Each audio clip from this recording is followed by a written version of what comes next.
The official start to the lacrosse season runs through Youngstown, Ohio, as the Youngstown State Penguins take on the Lindenwood University Lions inside the Watson and Trestle training site. Hello, everyone. I'm John Ostapowitz alongside my colleague Dylan Lux. And as always, thank you for joining us here on the Penguin Sports Network.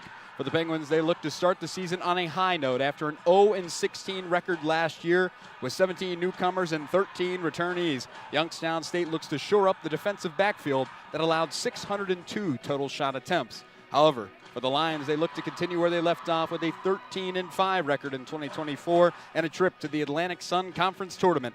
The team's season came to a heartbreaking conclusion with a 13-11 loss to Coastal Carolina on May 2nd, 2024. But of course, it's a pleasure to be broadcasting alongside you here for the first time for the Penguins home opener. But of course, we have to take a deep dive into both of these two teams' matchup history. John, it's great to be back up here in the booth with you for some ASUN versus Maction here on a Friday night. You know, 0-16 last season, as you mentioned. This is a tough test to start the year, but a chance to make a big statement for YSU. This is the second meeting all time between the Penguins and the Lions. Their first meeting occurred last season on March 9th. The Lions prevailed with a 17-0 victory on their home field in Hunter Stadium in St. Charles, Missouri. So YSU going to be looking for some revenge here inside the Watson and Trestle training site. You know, Dylan, you really talk about Youngstown State looking to make a statement here. YSU hasn't won a game since April 22nd, 2023 against Detroit Mercy at home. And again, it really comes to worlds collide. Both of these two teams here today looking to start the season here undefeated in week one. But again, as opening draw here gets ready to go, there's a lot of key players to talk about, especially for Youngstown State and Lindenwood, but some of those keys are really going to play into a factor. And Dylan, can you talk about some of those here? Absolutely. I mean, for Lindenwood, I think attacking in transition is going to be one of the bigger goals for them, or bigger goals, ironically, for them. And to just force turnovers and get out in transition, YSU was one of the worst teams in the nation in turning the ball over. So I think that if they can get out in transition, force a lot of those turnovers, they'll be really successful in that way. And the same goes for Lindenwood to limit those turnovers. YSU can force a lot of turnovers. They forced a decent amount of turnovers last year.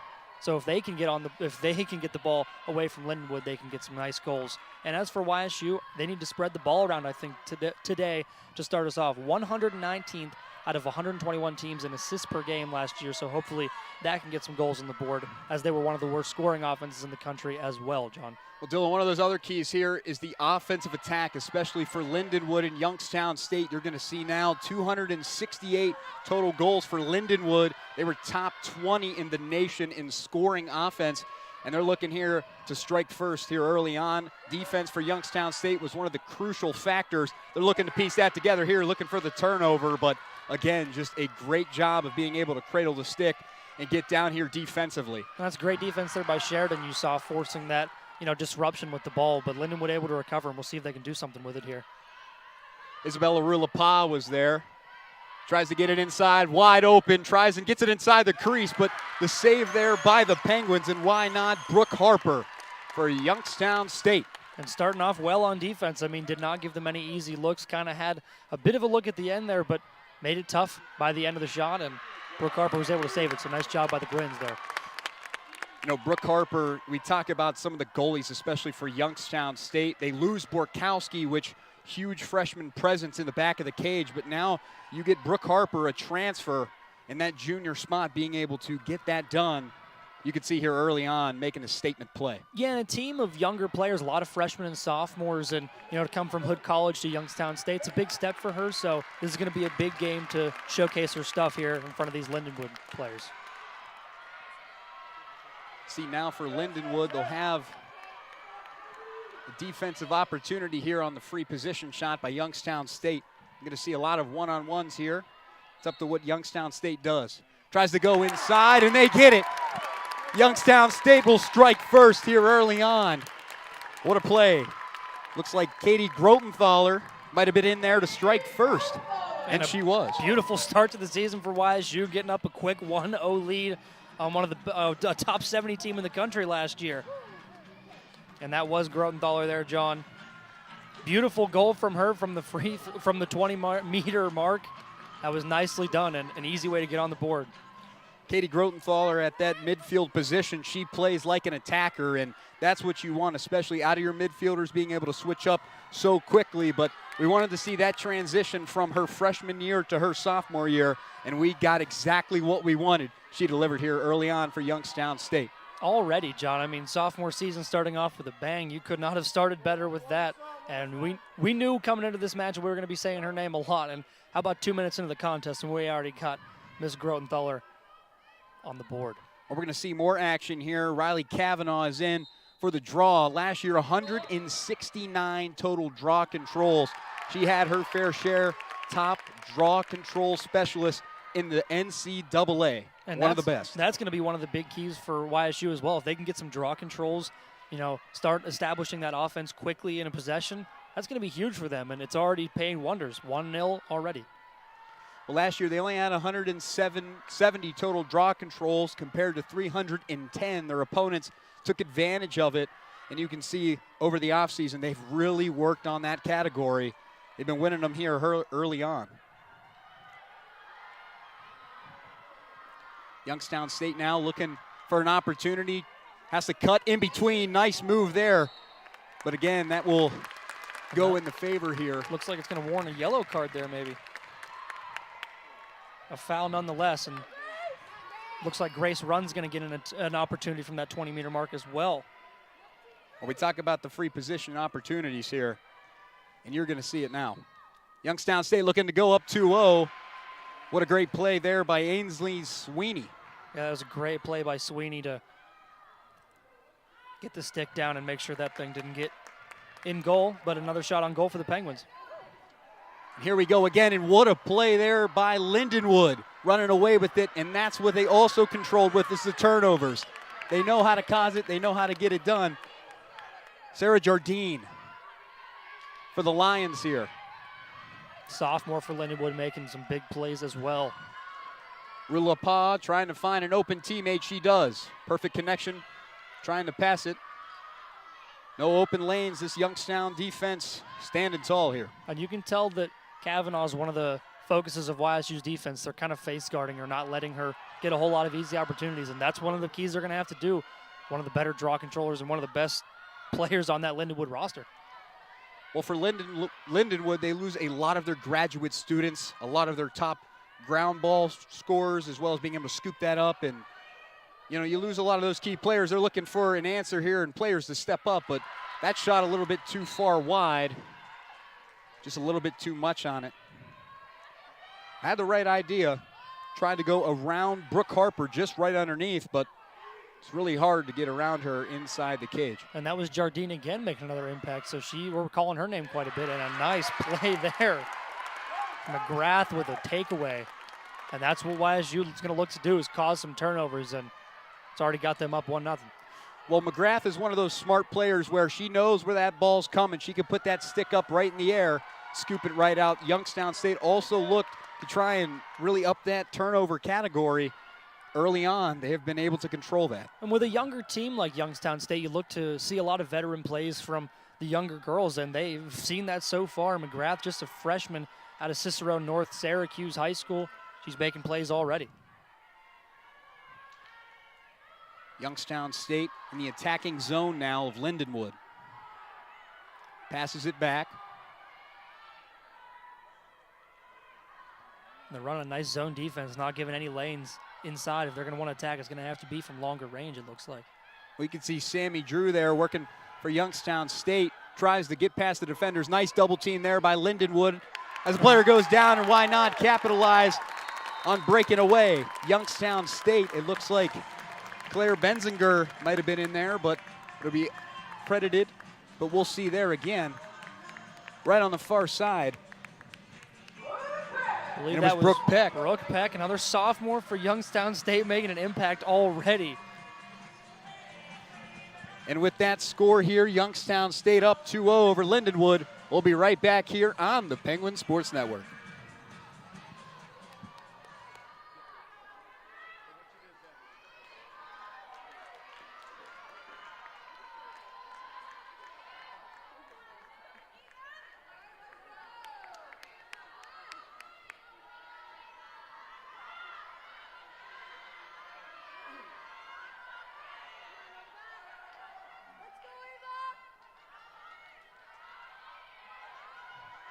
Hello, everyone, and welcome back. How about that goal there by Youngstown State, assisted by Sammy Drew and Brooke Peck.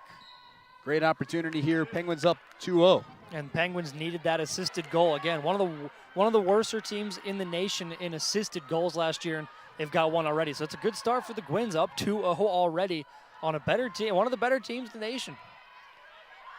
Well, for Youngstown State, Coach Rob Harris talked about it over the offseason. He wanted to get this defense that really struggled last season to get them under wraps, whether it being able to cause disruptions, clear up some of the issues they had. But last year, the one bright spot they had was their offensive attack. They were able to get in there. Lena Cox was a huge piece, as well as Grotenthaler, who knew where to go at the right time, and they're looking to capitalize on that here. But for Lindenwood, they're looking to find their footing. They lose a lot of graduate students, a lot of their key scorers, and they're trying to find something there, and that will go in, and we'll see if it's signaled, and it's good. And we got the official signal here as Lindenwood now cuts it within one, and look at the opportunity right here. Yeah, it was beautifully done there by Lindenwood. Lucy Solander, junior from Minnesota, with a beautiful goal to cut this lead in half. Got into attacking position, got inside that 20-meter mark, and just buried it. And again, Solander's one of those players that, you know, when you watch her play, she can get in there any opportunity she has, whether it backpedal, tries to get it on the side. She knows how to read the goalkeeper. That's one thing she knows how to do very well, especially Brooke Harper in there. First time for Youngstown State in the transfer, trying to see what works and what doesn't. You're going to see a lot of that exchange of goals, especially with Lindenwood. Oh, well, I mean, either coach is probably going to be trying new things. I mean, you got the first game of the season, a lot of kinks to work out, and so far Youngstown State has looked to follow their game plan so far, and now Lindenwood cutting that lead in half. Looks like they're starting to heat up as well, and it's a dangerous team once they get heated up, John. Yeah, you see it, especially for Youngstown State. 2 goals already scored by Katie Grotenthaler and Brooke Peck, and Lindenwood's following suit now with Lucy Solander. But let's look at the statistical numbers just a little bit more in depth. Both teams have 3 shots apiece. Youngstown State 3 shots on goal, and Lindenwood only has 2, and those numbers are very close, especially when you look at the defensive statistics. 2 ground balls compared to Lindenwood's 1, and both teams 1 save apiece.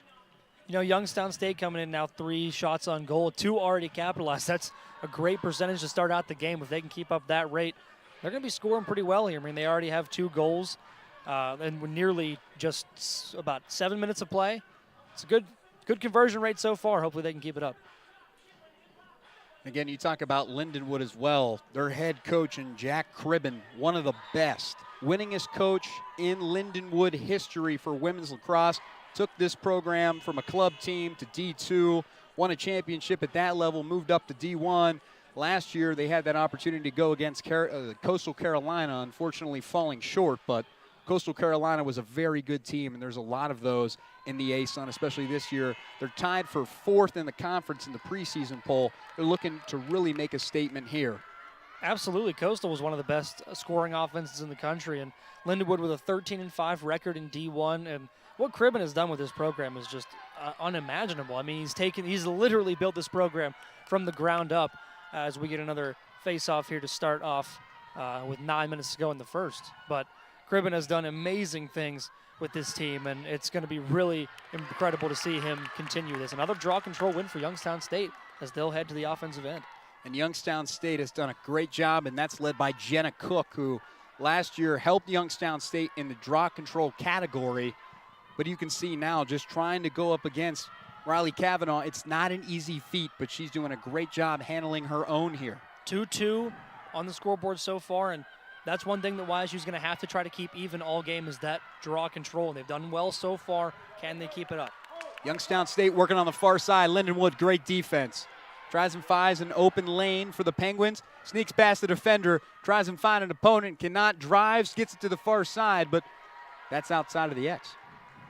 That was a nice drive there by Benzinger, but looks like it was just a little outside of the cage. YSU was able to control it, so they'll keep possession, but you know, they're getting the opportunities, and they just need to capitalize. Last year, Youngstown State only had 39 assists. They're trying to capitalize there, but couldn't, as guess who in the back of the cage for Lindenwood? Aislinn Sweeney, graduate student goalkeeper, as She knows what she's doing. A lot like, of experience at that level. Looks like Youngstown State applying some heavy defensive pressure as they get the ball right back, and they're in attacking position once again. But yeah, you trying to shoot over a 6-foot graduate student, John Sweeney, in the back of the cage has been a menace so far, and she'll continue to do so. Dylan, one of the keys we did not talk about is the height difference. It's that mismatch. For Lindenwood, there are 7 girls on this team who are 6 foot or taller. Excuse me, 7 foot would be immaculate, that right? Would be, yes. But 6 foot or taller, going against a team whose tallest for Youngstown State is 5'11". As Youngstown State here capitalizes on the far side, why not add to her total? And there's Benzinger again. She's been controlling the ball a lot on offense, and that time she puts it in the back of the cage. Beautifully done, unassisted. Let's get on the board again, Gwynns. As Youngstown State now regains their 2-goal total, as it stands 3-1, but Benzinger, we talk about those freshman impacts. She has already made one here early on. And that's nice. Like we said, John, you, with a younger team like Youngstown State, have to expect higher level upperclassmen plays from these freshmen, and we're already seeing it. Goals from 2 sophomores and a freshman. That's what they need, this Youngstown State team. 3 goals in the first 8 minutes of play, all from underclassmen. Beautifully done so far by Coach Harris and the Penguins. For Youngstown State, they live on underclassmen, 12 freshmen, 10 sophomores.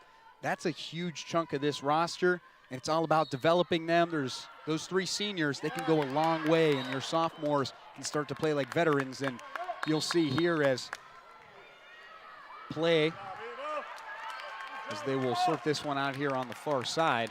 Like you were saying, John, 12 freshmen and 10 sophomores for this Youngstown State team. Only 8 upperclassmen, 3 seniors. That's Coosdale, Sheridan, and Manzer. And I'm sure Coach Harris looks for a lot of guidance from those 3 seniors to coach these younger girls. I mean, only 1 more year for those 3, but these freshmen have 4 years of collegiate play left, and one like Claire Benzinger is starting off her career spectacularly in this game. So in the last play, that was a yellow card on Lucy Solander. Youngstown State now will have a power play opportunity. So they're a player up for the next 2 minutes, and that's going to be huge for them. So we'll see if they can add to this lead, 3-1. Well, it's all about that transition to the offensive attack. Drop that one there, but looking to make a play on the far side, and nice ground ball scoop there by the Penguins. Good play by Sweeney to keep that goal out, but Youngstown State again able to recover. What a great play there by great hustle Mia by Uris. the Twins, absolutely. Now working inside, no one to beat, just the goalkeeper, and why not get Sweeney off the back? Just Youngstown State like that. One of those seniors, Sheridan, showing these freshmen how it's done. There goes the leadership. Watch Sheridan just take the lane. Oh, that wasn't, oh, excuse me, that was Brooke Peck. That was Brooke Peck, another sophomore. That's her 2nd goal of the day, John. Why not? It's all about those sophomore freshman impacts. She now has 2 goals now on the day. Why not celebrate as you go up 3-1 as far as that's concerned, but 4-1 is where it stands. And what a start to a sophomore campaign. I mean, 4 goals on the board, all underclassmen for YSU. Perfect start to the year. That defense has been playing spectacularly. Draw controls, turnovers. They're doing everything they need to. And I think that's what YSU needed. You know, the defense last year struggled, and it also made their offense struggle in part. So with them able to force some turnovers, play some solid defense, now it's generating scoring opportunities, and they've got 4 goals in just under 9 minutes of play. Well, it's also the ground balls for Youngstown State. They struggled to scoop up as well. They have 4 here already. Tried to make a play for it. Too many players on the far side, and a signal will be made. It looks like maybe a free position opportunity here for Lindenwood. And this is an opportunity they haven't had a lot of today, so hopefully they can capitalize here, the Lions. Looking for it now. Off Too the far side off the of side. the cage. Lucy Solander was there in on it. Just a rough draw to start for Lindenwood, you know. I mean, had a couple of shot opportunities, and that one bounces off the side of the cage. Everything seems to be right there for Lindenwood, but the Lions can't quite capitalize. And that's good for the Gwynns, but the Lions now looking at attack opportunity once again. Rulapa with the assist there by Solander. Tried to get back-to-back with the defense here on the double teams. Claire Youngstown State. Benzinger, how about it? Beautiful stop there. Nice opportunity now. Lindenwood working one-on-one. Great pass, but another great save by Brooke Harper. And Youngstown State is fired up, and they should be. What a start for the Gwins. Why not? Again, this is a team that hasn't won a game since April 22nd, 2023. You can see the fight in this team. It's all about getting the right pieces and trying to really piece together a team that can work very well, and that's all about that second-year head coach and Rob Harris. And he knew what he was building. I mean, coming into this game, it looked like Youngstown State was kind of overmatched, but right now it looks like they're just doing everything they need to, both defensively and offensively. No easy looks for Lindenwood, and putting it on the attack on the other end of the field. 4-1 to start, and they're in attacking position once again. Looks like a yellow card will be drawn. That might have been on Krieger of Lindenwood there. You'll see Youngstown State as well with the clear attempts. They've been doing a great job here in this contest, trying to work that margin. And not a lot of turnovers in this game, only 3 total, but YSU has forced 2 from Lindenwood. Lena Cox, there it is, Oh on the free my. position opportunity. She continues her dominant career here at Youngstown State. Last year led in 4 statistical categories. Why not keep adding to it? Lena Cox, small but mighty. Doesn't matter if you're under 5 foot or not, just watch the attempt. Took the words right from my mouth, John. Small, but definitely mighty. Beautiful goal by Lena Cox to get this team up to a 5-1 lead unassisted on that attempt from the 20-meter mark. Who would have thought, Johnny O? This is a great start for Youngstown State, and it all comes from stemming from that defense. So now you really want to look at Youngstown State 5-1. Only one player now, Brooke Peck, with more than 1 goal, but 3 others have goals here in this contest. And that's good when you're spreading the ball around. Everybody's getting some love when it comes to Youngstown State scoring, and if they can continue to do that, and another draw control it looks like for YSU, And that play one is will be blown dead. Youngstown Yep, State, they'll move yes. in. You'll see a lot of change of possession here, and that's really disruptions and trying to win draw controls 4-3. Talk about the matchup, especially Riley Kavanaugh trying to work herself back into winning those draw controls. And again, this is the first match of the season. Everyone's a little rusty. It's all about shaking that off, trying to get out of the first quarter and trying to work into the second again. For the Lions, absolutely. You definitely want to just get out of this quarter and make it a game at this point. 1-5, and YSU in attacking position again. As we were talking about pregame, Riley Kavanaugh, one of the best, if not the best, draw controller in the country. As And a we nice ground nearly ball. had a goal there, but great defense by the Lions. But to have more draw controls than Lindenwood is a huge stat for Youngstown State right now as Lena Cox is there on the defensive end. Look at the tenacity from the Penguins all the way in the backfield, making this tough on the Lions continuously. We also have to give credit to the Lions there. The other thing with Lindenwood as well you really want to look at is a lot of their passing has really just not found the right person on the field, and it's just been a lot of attempts that Youngstown State has capitalized on. Look at that second Beautiful spin quarter there. to try and piece it together, but there's the opportunity on the assist. Lindenwood got it on the far side, right underneath. And Isabella Rulapa earned every bit of that assist. Nice spin move to clear some space. And then found Claire Blue, it looks like. And it was out of the blue, right? Finding that opportunity, she fit it right in there for her first goal now of the season. Yeah, beautifully done by Rulapa to find some open space, and great job by Blue to finish it off and cut this lead down to 3, 5-2 with just over 3 to go in the first quarter. And Dylan, not only was it her first goal of the season, it was her first collegiate goal as well for Blue as a freshman. Congratulations to her. Another one of those taller girls on that Lindenwood roster, 5'7". And like you said, John, a lot of those girls on that Lindenwood roster just so tall. So many 6-foot players. You said 7, matching up with Youngstown State. That's where the height advantage is going to come in. You can see Blue come in, had the advantage in the height. as they get a draw control here, and they go immediately on the attack. Nice move there, just past 3 defenders that were trying to close in. Now you're really going to see Rulapa here. That's where she loves to go, right behind the cage and find the assist. And she nearly had another one there. Great move. The passing game is in session. Great defense by the Penguins as this one looking to scoop up the ground ball hit. But and just hit down on the ground just a little bit too much. And what a collision, especially there as that was Grotenthaler. Yeah. Didn't have any struggle getting up, but just a rough hit there, I believe. That was DiGiacinto on the hit. Refs discussing now, but Grotenthaler will have a seat, it looks like, at least for a little bit, and make sure everything's okay.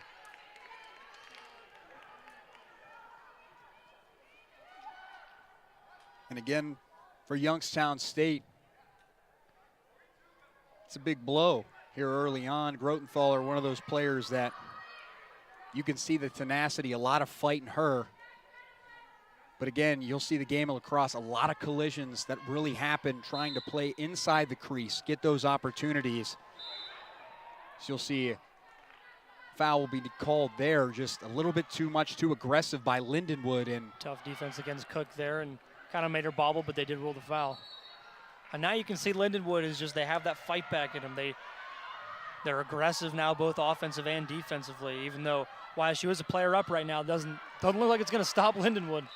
It's not. They had that power play opportunity, and they still do, and just a lot of whistles blowing here, and we've seen a lot of it here in the past 2 minutes. Just a lot has transpired, and Lindenwood still keeping possession on their end. As you can see, the ref telling them to move up just a little bit. Foul was on Grace Rund of Youngstown State. Off the stick there, trying to scoop it up, just a little bit too much by Annie Willie. Missed opportunity there. Youngstown State looks to scoop it up, and they do. They're going to go the other way. Beautifully done by Youngstown State. No easy opportunities for Lindenwood. That ball never even got close to the cage before YSU had it in their possession, and they're still looking on this fast break. Grace Rund was in there to scoop up the ground ball for Youngstown State. A little bit of redemption. She had that foul, scooped it up. It was really just that turnover there by Reese Krieger, and rest is history. Youngstown State now on the attacking zone of Lindenwood. As a green card now will be signaled. I believe we might have had a substitution as well, possibly.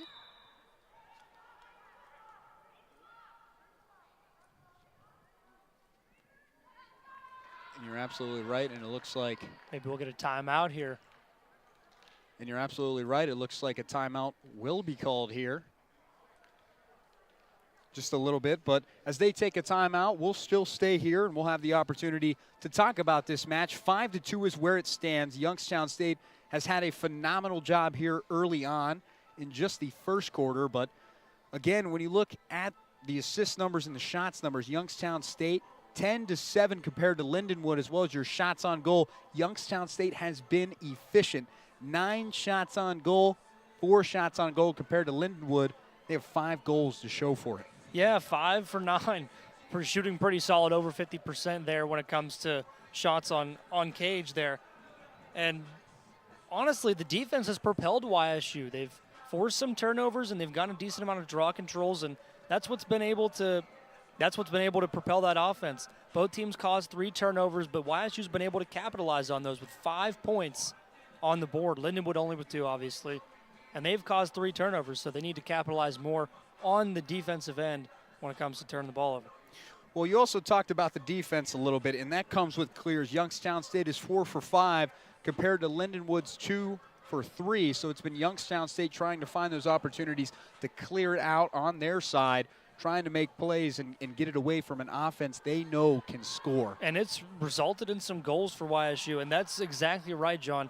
It's more or less just weathering the storm. This Lindenwood team can put up points in a hurry, And Youngstown State's done a good job so far, but how long can they keep this Lindenwood team cold? Youngstown State came out of the gate fast. They've got 5 goals in the first quarter.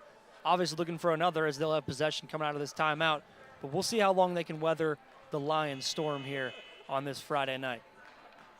Dylan, you're absolutely right. And when you really look at it on paper, Lindenwood has had some returners, a lot of great players that return, but you also want to look at some of their success in their graduates. Again, they lost 5 of them with Logan Eldridge, 90 points, 65 goals. She was the points and goals leader last year, along with Sarah Greco, 64 points, 40 assists. Assist leader for the Lions, as well as Kylie Davis, Kelsey Long, and Mandy Beck.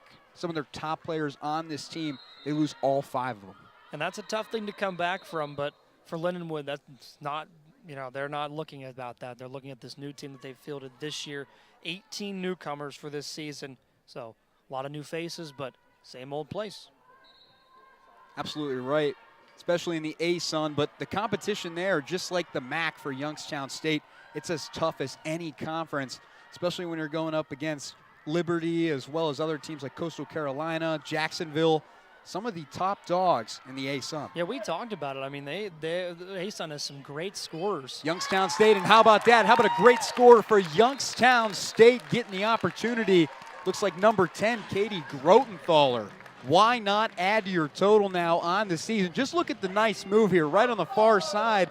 And it's all about beating out the goalkeeper. We knew we were going to be saying her name a lot in this contest, and we have done so on both sides of the ball. But her offensive game plan has worked to perfection. Second goal of the game for Grotenthaler, and I have a strong feeling not the last time we're going to be calling her name tonight, John.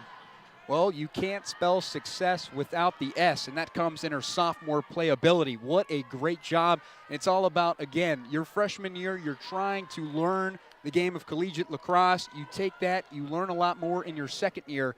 You're going to see especially a lot of these players start to learn what works and what doesn't. And that was a huge momentum boost for the Gwins there at the end of the period. With only 37 seconds left. They can hold Lindenwood scoreless here. That's some big momentum going into the second quarter against one of the better teams in the nation. Riley Kavanaugh here looking to win this draw control to allow this match to not get out of control. 4 goals, Youngstown State leads by. One of the bigger draw controls of the game to this point. And it looks like Lindenwood will have it. So they've got an opportunity to cut into this deficit here. Well, Youngstown State making it hard, though. Tough defense, physical defense. They've got an opening. We'll see if they can capitalize. Well, there's nobody back in the defensive zone for Youngstown State. Looking to get a lot of players back here and very quickly. They're going to try and work this pass. Lindenwood again, just too much. And Youngstown State, they'll force the turnover and try and go up the other way here before the final seconds of the first quarter. 5 seconds to go, John. What do they got? Looking for a fast play, looking for a stoppage, and they won't get it, as that will draw the conclusion to the first quarter here in Youngstown State. Of course, 6-2 is where it stands. YSU has a 4-goal lead over the Lindenwood Lions. We'll be right back here on the Penguin Sports Network.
Hello, everyone, and welcome back. Youngstown State leads over Lindenwood 6-2. And what a first quarter for the Penguins, coming out here in the season opener, firing on all cylinders.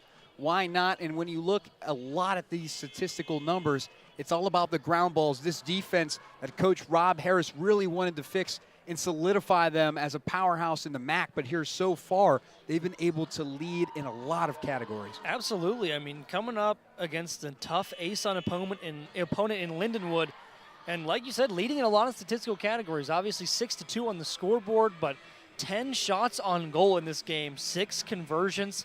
It's a great way to start off a season. This team does not look like an 0-16 team. Rob Harris knew what he wanted to do this offseason. He is projecting that on this field today with a 6-2 start against Lindenwood. And that's, I mean, you can't really predict a better start for Youngstown State. Kind of coming in as an underdog against the Lions and come out firing on offense, and defense has been tenacious too. They've caused 4 turnovers for the Lions. So, well, they've caused 2 turnovers, but the Lions have turned the ball over 4 times. So, a great start for YSU. We'll see if it can continue up 6-2 in surprising fashion, might I add. What really makes you nervous, especially for the Lions, is when you look at them last year, they were 75.8% accurate on shots on the cage, and now they're just having a tough time. But they do lose a lot of their top scorers, a lot of players that knew really where to be, how to get the assist going, and it's all about finding those facilitators. They're also a very young team as well, but they do return a majority of their starters. But now in this second quarter, you're looking at to see what they drew up, and here we go. They found the right answer, scooping up the ground ball, tried to win as Lindenwood's knocked down there, and she was hit hard. Yeah, a bit of a confusing play there. It looked like Kavanaugh was about to scoop up the ground ball and get that draw control, and then a late foul by Youngstown State. I believe that's going to give a power play to Lindenwood, maybe. Maybe just a substitution here. As we see on that initial play where it was, but you can see for Lindenwood, Riley Kavanaugh was in there, and then what was hit was Alyssa DiGiacinto. Looks like Kreutzer was the one that pushed her down, but no power play here, so play on Lions and Penguins. Well, when you look, especially when the ref draws either the yellow or the green, it's really a blatant either call or a foul, but it was maybe just a collision that you were not able to pull off on, and that's why it wasn't enough to signal on that right, call. Rule it dead, make sure everybody's safe, and then continue to play. We'll switch sides here in Youngstown State, continuing on offense, see if they can't get anything. Uris was in there, passes it back out, looking for the opportunity on the far side by Brooke Peck, and why not? Brooke Peck, what a run to the cup. I mean, beautifully done. Finds the cage and just does it nearly all herself. Goes right past Sweeney, all 6 foot of her. Beautifully done, and another sophomore scoring. Can you believe that, John? I absolutely can, especially when you look at Brooke Peck just on that play. It's knowing where to be at the right time. It's all about trust, and that assist was by Uris, as she just adds to her assist totals. And that's one thing YSU needs, is those assist totals, and that's today we've seen a lot of unassisted goals, but not that one. So Brooke Peck now for Youngstown State. A lot of plays here. Sophomore campaign going off to a firing start. 3 goals to start off her sophomore campaign. Grotenthaler with 2 goals as well. And then Basinger, the freshman, with the 7th goal. Well, with the last goal for the Youngstown State Penguins. And Brooke Peck, we tip our hats off to you as you now have a hat trick here in this contest. I like that one, John. That was nice there. We had to draw that one up just a little bit. It's all right, as Youngstown State will try and scoop up the ground ball, and they do. They go the other way. A trip by Youngstown State. Speaking of drawing something up, Lindenwood needs to find out some way to get this offense going. I mean, only 2 points and over a quarter now, and you know, Youngstown State's defense has just been giving them fits, and we'll see if they can find something that will work for them in this second quarter. If not, YSU could take this out of hand. Not saying they will, but they've definitely threatened to with a 7-2 lead here early in the second quarter. Well, for Lindenwood, especially when you have a head coach in Jack Cribben, it's going to be a second half affair. He's going to draw it up, especially in the locker room, see what halftime adjustments he has to make. And Lindenwood, they're a very second half oriented team. They come out of the locker room, they know where to go, they know where to be. So it's okay if you're down right now, as long as you're not up by double figures, not down by that, but you're going to see them especially coming out of that locker room to try and apply more pressure. There's another turnover by the Lions. So Harper will collect that and give possession back to the Gwins. And a near turnover there was a turnover. And it was. Lindenwood will continue their push. Nice opportunity by Lindenwood, but an even better save there by Brooke Harper. One of the junior leaders of this team, one of the upperclassmen that has already been heavily impacting this game, Brooke Harper from Hood College, her first year as a transfer. As her first game as a transfer has been very good. Megan McGrath now trying to run up past the wing, getting to the attacking area. How about 7 of 11 shots on goal for the Gwins? Could we see another? Just a little bit off target there, but try to get it on goal. But it's going to still be in play. Lena Cox now has it, looking for a teammate to get open, and it's going to be tough. 2 defenders now lock it up on the offensive side. Nice pass there by Cox. Run controlling up top at the moment. Cook's now got it. Jenna Cook, really great job last year, especially on the offensive side. Not allowing them in that 20-meter mark. Great play there by Lindenwood. And we'll get that advantage play foul, and Lindenwood's going to take off and run with it. Well, for Youngstown State, they're trying to get defenders back there as they're running really quickly, and Lindenwood looked to score on it, looking for the signal, and they do. How about that? Beautiful play in transition. That's one of those keys to the game that Lindenwood needed. And forcing turnovers and moving the ball down the field quickly, and they did it there. Well, when you watch that fast break opportunity, number 15, Lucy Solander, why not just trying to find that margin that works, a junior. I believe she's got 2 goals on the game as well, so nicely done unassisted. Didn't need it. Made the run all by herself all the way into the back of the cage and cuts this lead to 4 yet again, 7-3 Youngstown State. And like you were mentioning, John, this team can get hot in a hurry with turnovers like that and a run like that. Those are the plays you got to avoid if you're Youngstown State. And if you're Lindenwood, that's exactly what you're looking for. Force those turnovers, get in transition, and run. Get fast. Draw control now. Lindenwood looks to take this advantage as Youngstown State fires out quick, but Lindenwood's going to scoop up the ground ball and go the other way. And you can tell they're looking to run now. They're looking to get fast plays to get Youngstown State's defense off guard. This time, YSU was able to recover pretty well, but still an opportunity for Lindenwood. And it's really just been the game of opportunities, and Youngstown State has found a lot of success in that category. Lindenwood is looking to flip that script in their advantage. It's going to be a tough call here. 11 minutes almost through here in this second quarter. Yeah, solid defense so far from Youngstown State, only allowing 3 goals. Obviously, that could change in a heartbeat, but defense has been solid so far. We'll see if they can keep it up. Like you said, second half team in Lindenwood. It's not going to be easy for the Penguins. Well, that shot was wide by Emma Walsh. That one's even higher. Youngstown State will scoop it. Fast break opportunity. And here goes Basinger. We've already seen what she can do. And she's looking to do it again. A little bit of deja vu.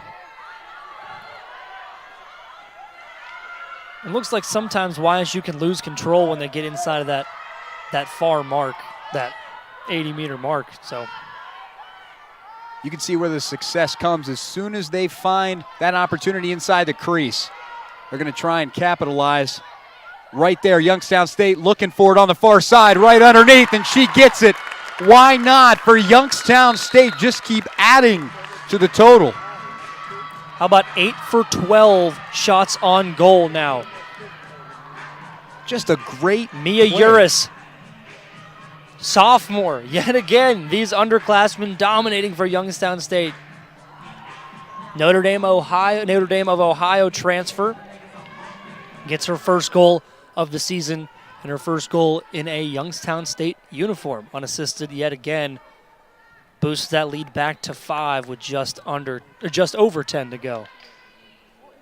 Well, first goal for her, not only on the season, but her career here at Youngstown State University, and she slotted in very nicely in her position, being able to just go to work and find what works, especially inside of the zone.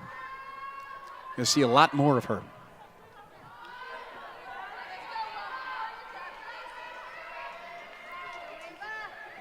So for Youngstown State, Brooke Peck has 3 goals compared to Lindenwood's Lucy Solander and Claire Blue, who has 2 and 1 respectively.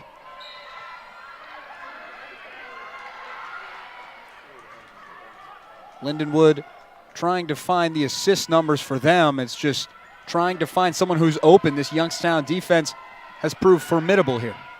And only 1 assisted goal for Lindenwood and only 2 for Youngstown State. 6 unassisted goals so far in this game. YSU's been doing a lot themselves. It's working. 8 goals in just under a quarter and a half of play. Well, Dylan, the old adage goes, if it ain't broke, don't fix it. And for Youngstown State, they know what's working. For Lindenwood, they're trying to fix what's not working. Yeah, they're trying to get inside that 8-meter arc, and it is just not working very well. Youngstown State, solid defense. And a signal will be made, and you'll see the opportunity on the far side on the play there by Lindenwood. They'll get that one back into play. And you can see that they kind of have some scripted attacks going, and Youngstown State has just been there, right place, right time, nearly every time. I mean, they're just getting in the passing lanes and the scoring lanes super quickly. It's making the Lions' job very difficult. Well, a lot of coaches stress film as well as really watching what each team is doing. I'm sure Youngstown State and Lindenwood were hard at work. Great defensive play for Youngstown State, and can they control? A lot of players in there, scoops up the ground ball. Grotenthaler was trying to control there, but ended up blowing this play dead. And they will, as both officials now will talk to one another, one on the far side as well as looks like he was motioning to Jack Cribben, head coach for Lindenwood. This play will now resume.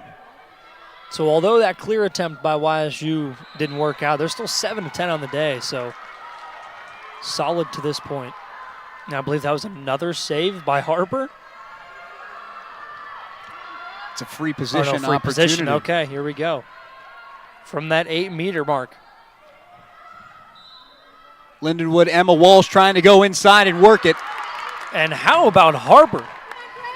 Getting the stick right where she needs to and forcing another miss. Beautifully done.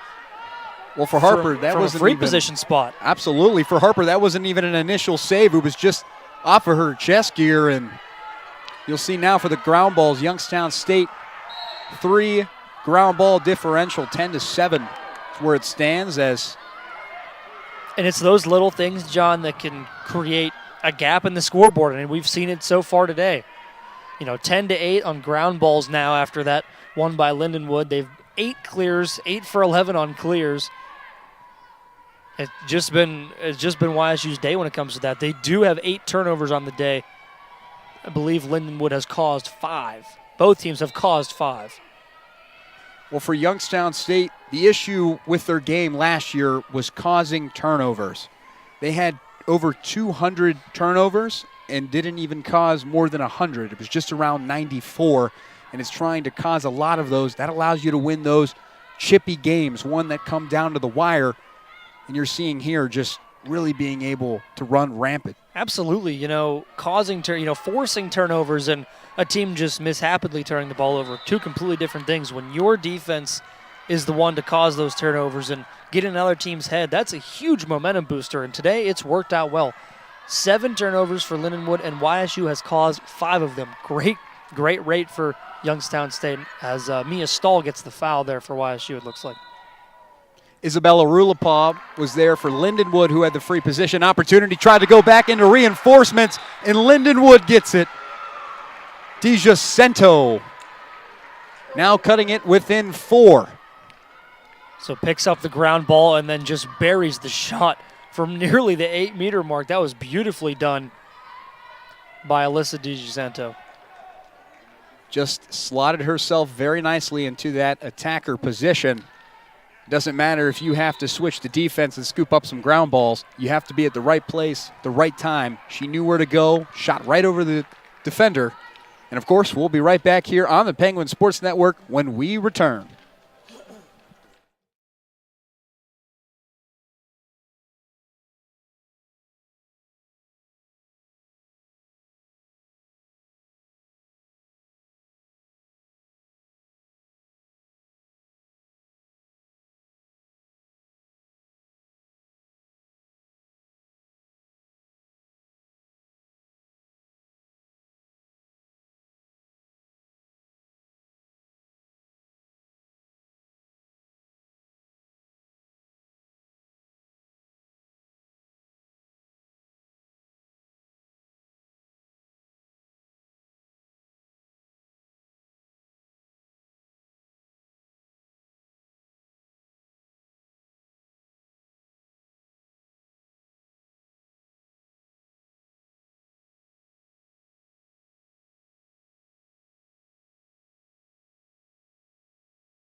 We're back from the media timeout. Youngstown State leads 8-4.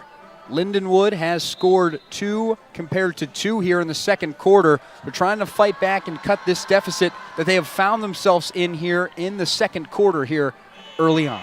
Yeah, it's been pretty even so far in this second quarter. Obviously 2-2 in this, this 8-minute span. But Youngstown State has controlled for a majority of the game. They built up that lead in the first quarter and just trying to maintain it now in this second quarter. Your match leader so far, Brooke Peck, has 3 goals. And for Lindenwood, Lucy Solander has 2 goals for her.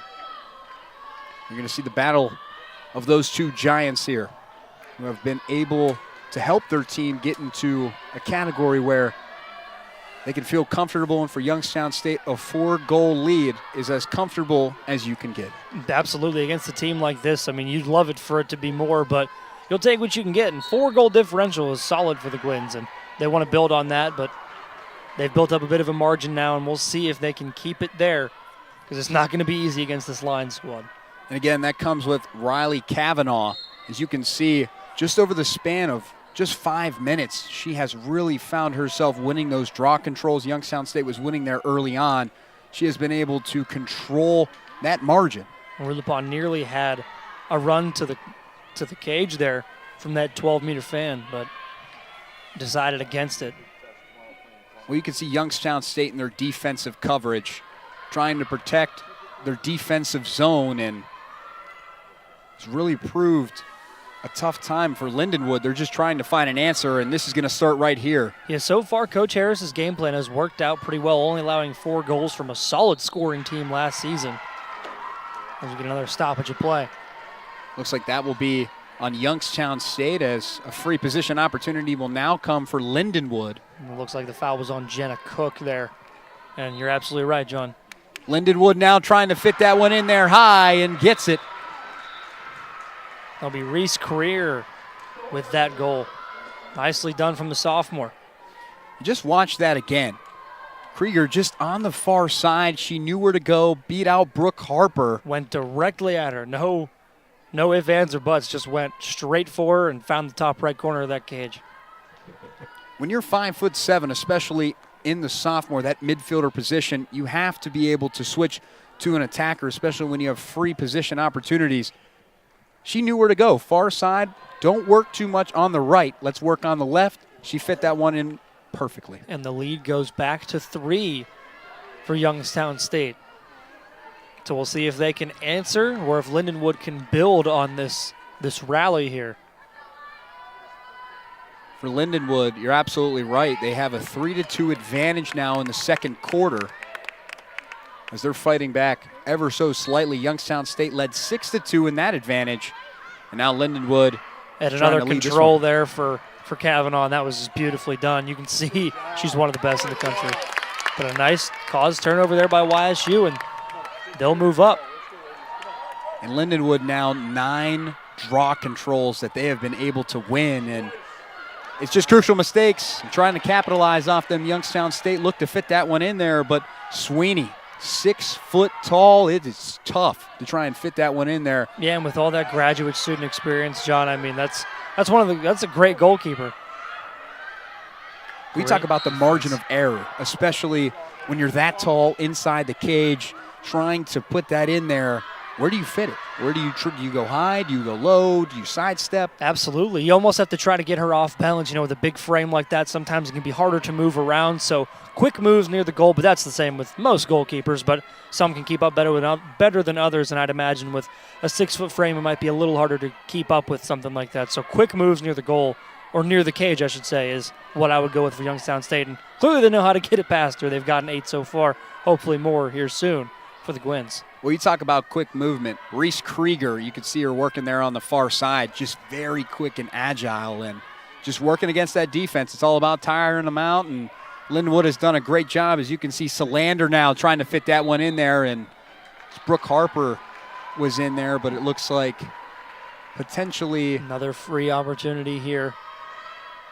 And it's just been really the mistakes by Youngstown State just here early on in the second quarter that's allowed Lindenwood. They're looking to cut this within 2 as they try to get it, and she does.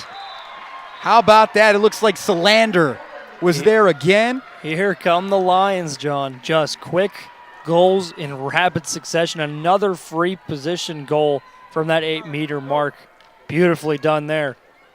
And again, it's been the mistakes, those free position opportunities that they have just been granted. They've just been running away with them. Now they cut it within 2. Now Lindenwood has the advantage now in the second quarter, 4-2, and that's been winning those draw controls. You have to give a lot of credit to that veteran leader in Riley Kavanaugh. She's been winning these as well as the offense for Lindenwood, winning a lot of those penalties. I mean, when you start off, a possession, when you start off with the ball every seems like every second, it's great for momentum, and that's why Riley Kavanaugh is one of the most important people, if not most important athletes on this Lindenwood team, giving them control every possession, and she gets it one more time. Lindenwood now working in the attacking zone, Youngstown's defensive zone, and feels like deja vu just a little bit more because they're spending a lot of time. When you look at the time of possession, Lindenwood has controlled this quarter. Absolutely, John. They have controlled the ball nearly the entire quarter. Youngstown State has had 2 goals in this quarter, but they were off quick and rapid goals. And Lindenwood has just been wearing this defense out, and that's what they needed to do. Solid defense there by YSU, and they cause another turnover there. So another fast break opportunity for the Gwins. We'll see if they can capitalize, and they need it right now. Kind of reeling off of a 4-2 quarter for Lindenwood. They could use a goal, and quickly. Lena Cox is looking to answer that. Tara McHugh was in there for Youngstown State, caused the turnover, scooped up the ground ball, trying to get it for Youngstown, but looks like you will have some substitutions coming in as well for Youngstown State.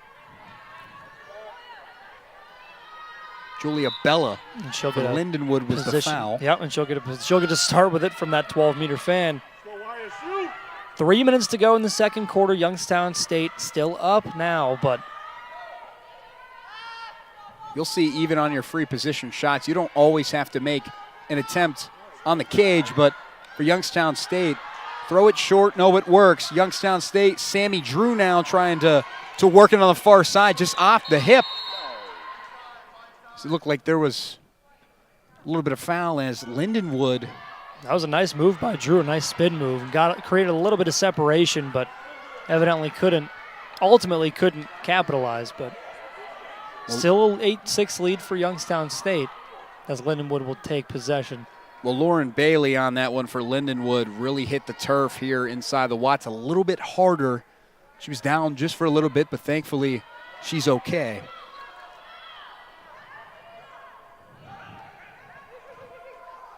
So we'll see now.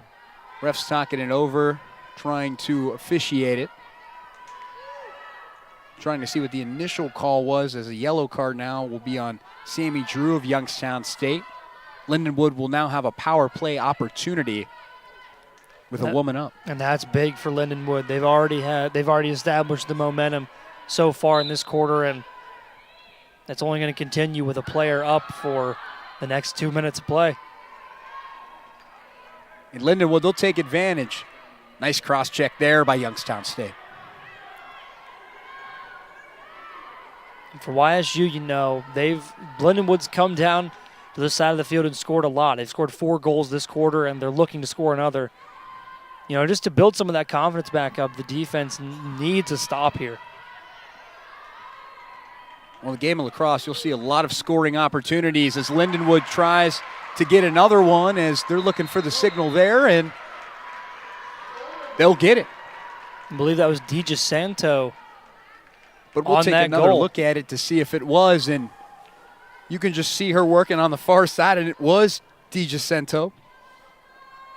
As she just keeps adding. Now Lindenwood cuts it within 1. And what a run for Lindenwood here. 5-2 this quarter. And 1 goal away from tying this one up when it was all Youngstown State. And you can see the confidence just quickly fade from Youngstown State, and all of this momentum floods toward the Lions, and they're capitalizing on it. And a lot of it starts right there we're about to see, with Riley Kavanaugh winning those draws. 12 shots on goal for Lindenwood, 7 goals. Well, it's also been a great effort by Lucy Solander, who has a hat trick as well alongside Brooke Peck for Youngstown State. And it's been these players being able to find the opportunities. As they'll take a timeout. So will we. We'll be right back here to talk more when we return here. You know, 2 minutes to go.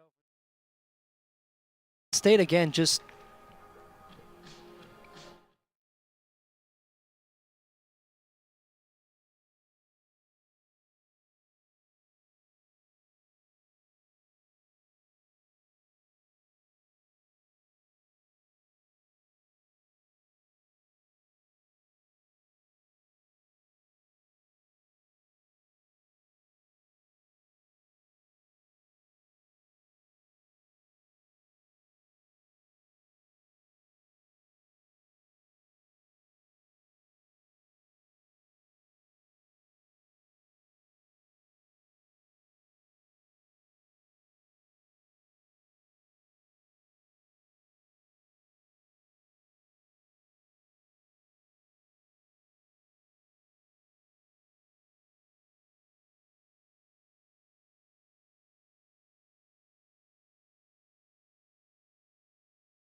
We apologize for the quick cutoff, but Youngstown State leads 8-7.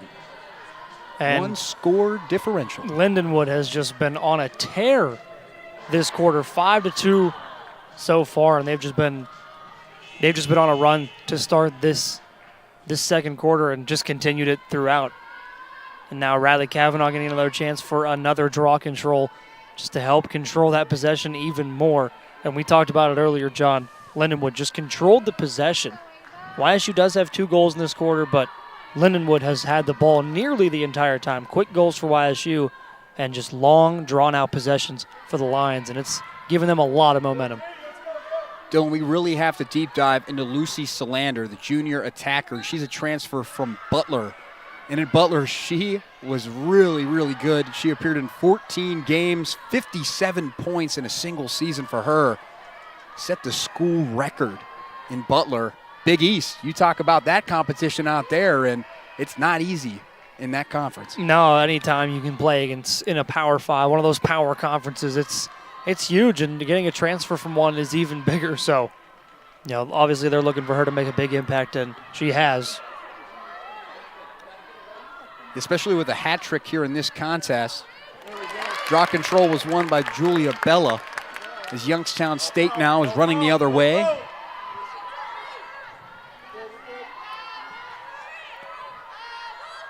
Youngstown State trying to get the attack going here as they have been dormant. And absolutely, they need it just to get some of that confidence back.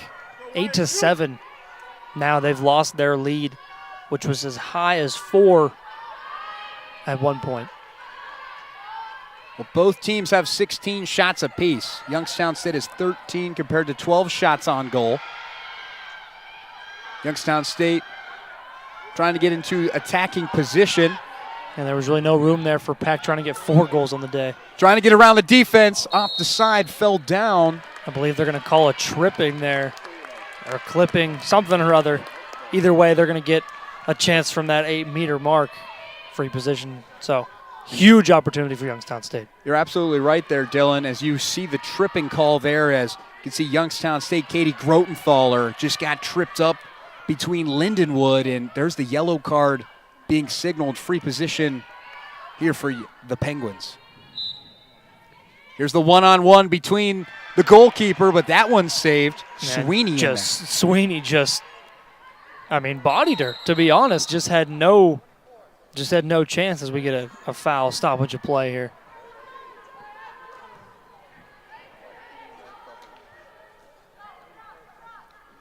You can see Bella for Lindenwood. She was hit hard as she's holding herself very gingerly as she talks to the ref, trying to see what happened as she's shaken up.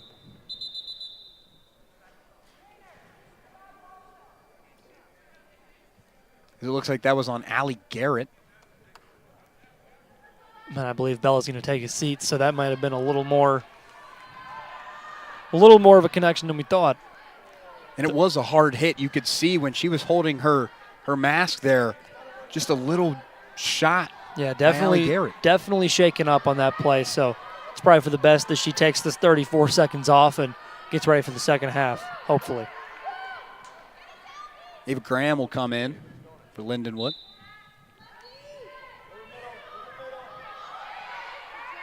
Nice move by Lindenwood on the far side. And they'll play on. Lena Cox trying to get there, cause a turnover, a little push, but not enough. And here goes Lindenwood, aggressive here with 15 seconds to go, trying to find something inside that 8-meter mark. As a massive collision there happens inside as... And they continue to play on for Youngstown State. So that foul was on Lindenwood. They've got 1 second, and I believe this is just going to take us to the break. And it will. What a first half for both of these teams. Lindenwood fighting back with affliction, and Youngstown State 8-7 is where it stands. We'll be back to talk a lot more when we return here at halftime.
Hello, everyone, and what a first half to remember.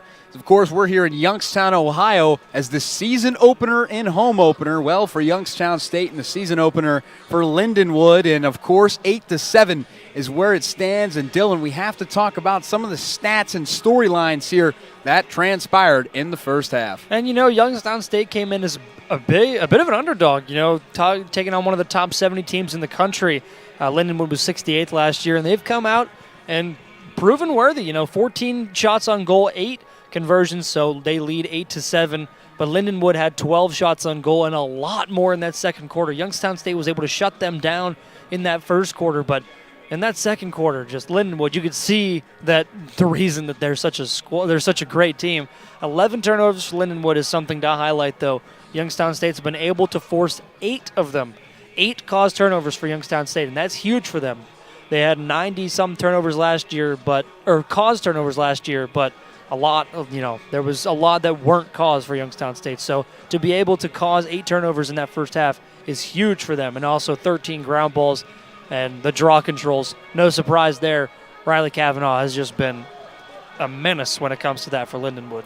Well, when you look at Lindenwood, last year they really did struggle with turnovers as a whole. It's all about cradling that stick, cats in the cradle, if you will. It's all about that defensive side of the stick, and they had 259 total turnovers compared to 230.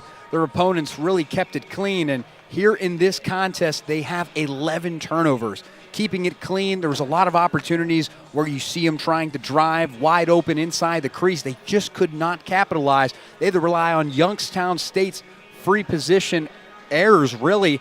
They capitalize on those opportunities, and that's where a lot of their quick scoring came from. Again, is those crucial errors by Youngstown State. But when you look at it, especially shots on goal, 14-12, Youngstown State has the marginable difference, only by 2, but it's been the power plays and the defense by Youngstown State that has been that driving factor. Just a lot of great plays, especially by Lindenwood and Youngstown State. Both of these teams, when you look at it on paper, are statistically even. Just you can see the plays here just out of the blue by Solander, who has just found herself. That transfer from Butler is just playing at a phenomenal rate, and Brooke Peck, just a great job by her. A hat trick here recorded on the season. If you're into really collegiate lacrosse, this is the game for you. Absolutely. You come out with Youngstown State, the sophomore superstars come out to start this game. We had 3 goals from Brooke Peck, 2 from Grotenthaler, then she's a freshman. So it's a great start to her career. Basinger, the freshman, Grotenthaler, the sophomore, and this just a lot of goals from those underclassmen for Youngstown State. For Lindenwood, came back in the huge second quarter, 5 goals in that second quarter alone, and they've got a lot of momentum heading into the second half. So a lot of those highlights at the front were YSU heavy, and now get into the second quarter, a lot of Lindenwood highlights to show. So in that second half, Youngstown State's defense is going to have to look to step up when we get back to this second 30 minutes of play. Dylan, you're absolutely right, especially when you look at the box score. When you look at the first quarter, Youngstown State led 6-2 in that goal margin. But then Lindenwood, they're coming back with tenacity, 5-2 there. And again, Lindenwood, the Lions, very second half heavy team. Very interested to see what Youngstown State's adjustments were. Second-year head coach now, and Rob Harris still looking for his first program win with Youngstown State, first D1 win as well. And, of course, we'll talk more about that when we return here on the campus of Youngstown State University.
As both teams here getting ready to start the second half.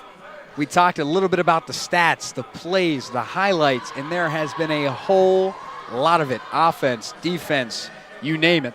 It has transpired here in Youngstown, Ohio. A lot more action here underway. And Dylan, we really have to talk about some of these players that have made very crucial impacts here in this first half. Look no further than Lucy Solander and Brooke Peck, two of the premier scorers on this team, and they're proving it in game number 1. Brooke Peck, just a sophomore this year, and she has shown out in her sophomore debut.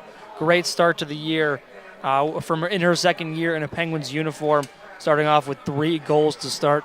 This year, spectacular beginning. And then Solander, the junior from Minnesota, has also been spectacular. 3 goals to start the year. And we've got a second half coming up that's sure to be entertaining. Like you said, a lot of goals, a lot of turnovers, so both offensive and defensive mindsets to start this game. And we'll see if Coach Rob Harris can coach these Gwins to their first win since 2023. And we'll see if Lindenwood and Jack Cribben can lead this program to another win or another 13-5 season, or perhaps better. For both of these coaches, I'm very eager to see what the halftime adjustments were, especially for Coach Cribben. He's been here for a very long time. Coach Harris, seeing what they draw up as Youngstown State, you can see the game plan. Go quick, go fast, as, again, you're going against a very bigger team, that size mismatch. If you can really match up very well with the bigger team, it's all about quick, speed, durability, and being able to find lanes that might close relatively quickly. And there's matchups with both. I mean, obviously, you'd think right out of the gate, you think disadvantage when you think height. You know, a lot of 6-foot players on Lindenwood's roster. You think Youngstown State's at a disadvantage, but a lot of those shorter players have that quickness, that agility that maybe some of the bigger players don't, like Lena Cox. I mean, just a super agile player, super quick, can get into spots that maybe some other players can't. So, yeah, there are disadvantages, but there's also some advantages to having some of the smaller players as Youngstown State looks to score yet again. Well, that's Jenna Cook there working on the far side, and Lena Cox, you just mentioned her, standing tall there trying to get past the Lindenwood defender and trying to use that quickness. Didn't work there, but she's already had a goal on the day, so we'll see. She nearly gets another one, but that one rolls out of play. And it did, and you can really see the game plan there that has been enforced by Coach Cribben, and it's double team.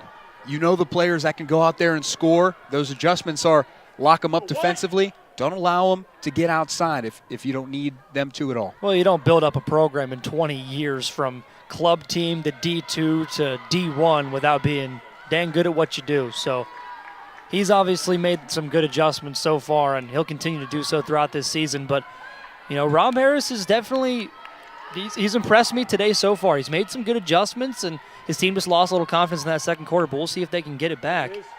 Nice look inside, but even better defense, as that should be a cause turnover there for Lindenwood as they book it down to the other end of the field. And that's what they needed. It was all about trying to cause turnovers. They lacked that ability in the first half, and you're going to see again, Rulapa, huge returnee that Lindenwood gets, and it's all about having those impact players back. You do lose 5 key players, but then it's all about your returnees that help really raise that sail and allow you to come into next season. And that's the thing with Youngstown State is a lot of their returnees are sophomores. You know, they've got a lot of returning young talent, and so far it's worked out for them. You know, to build a winning program from such young talent is huge. I mean, you get 3 to 4 years with some of these girls, and that is huge for their confidence and nearly everything else. I mean, you get to learn from you get to learn from just a select few seniors, and then, you know, all of these young talent, they all grow together.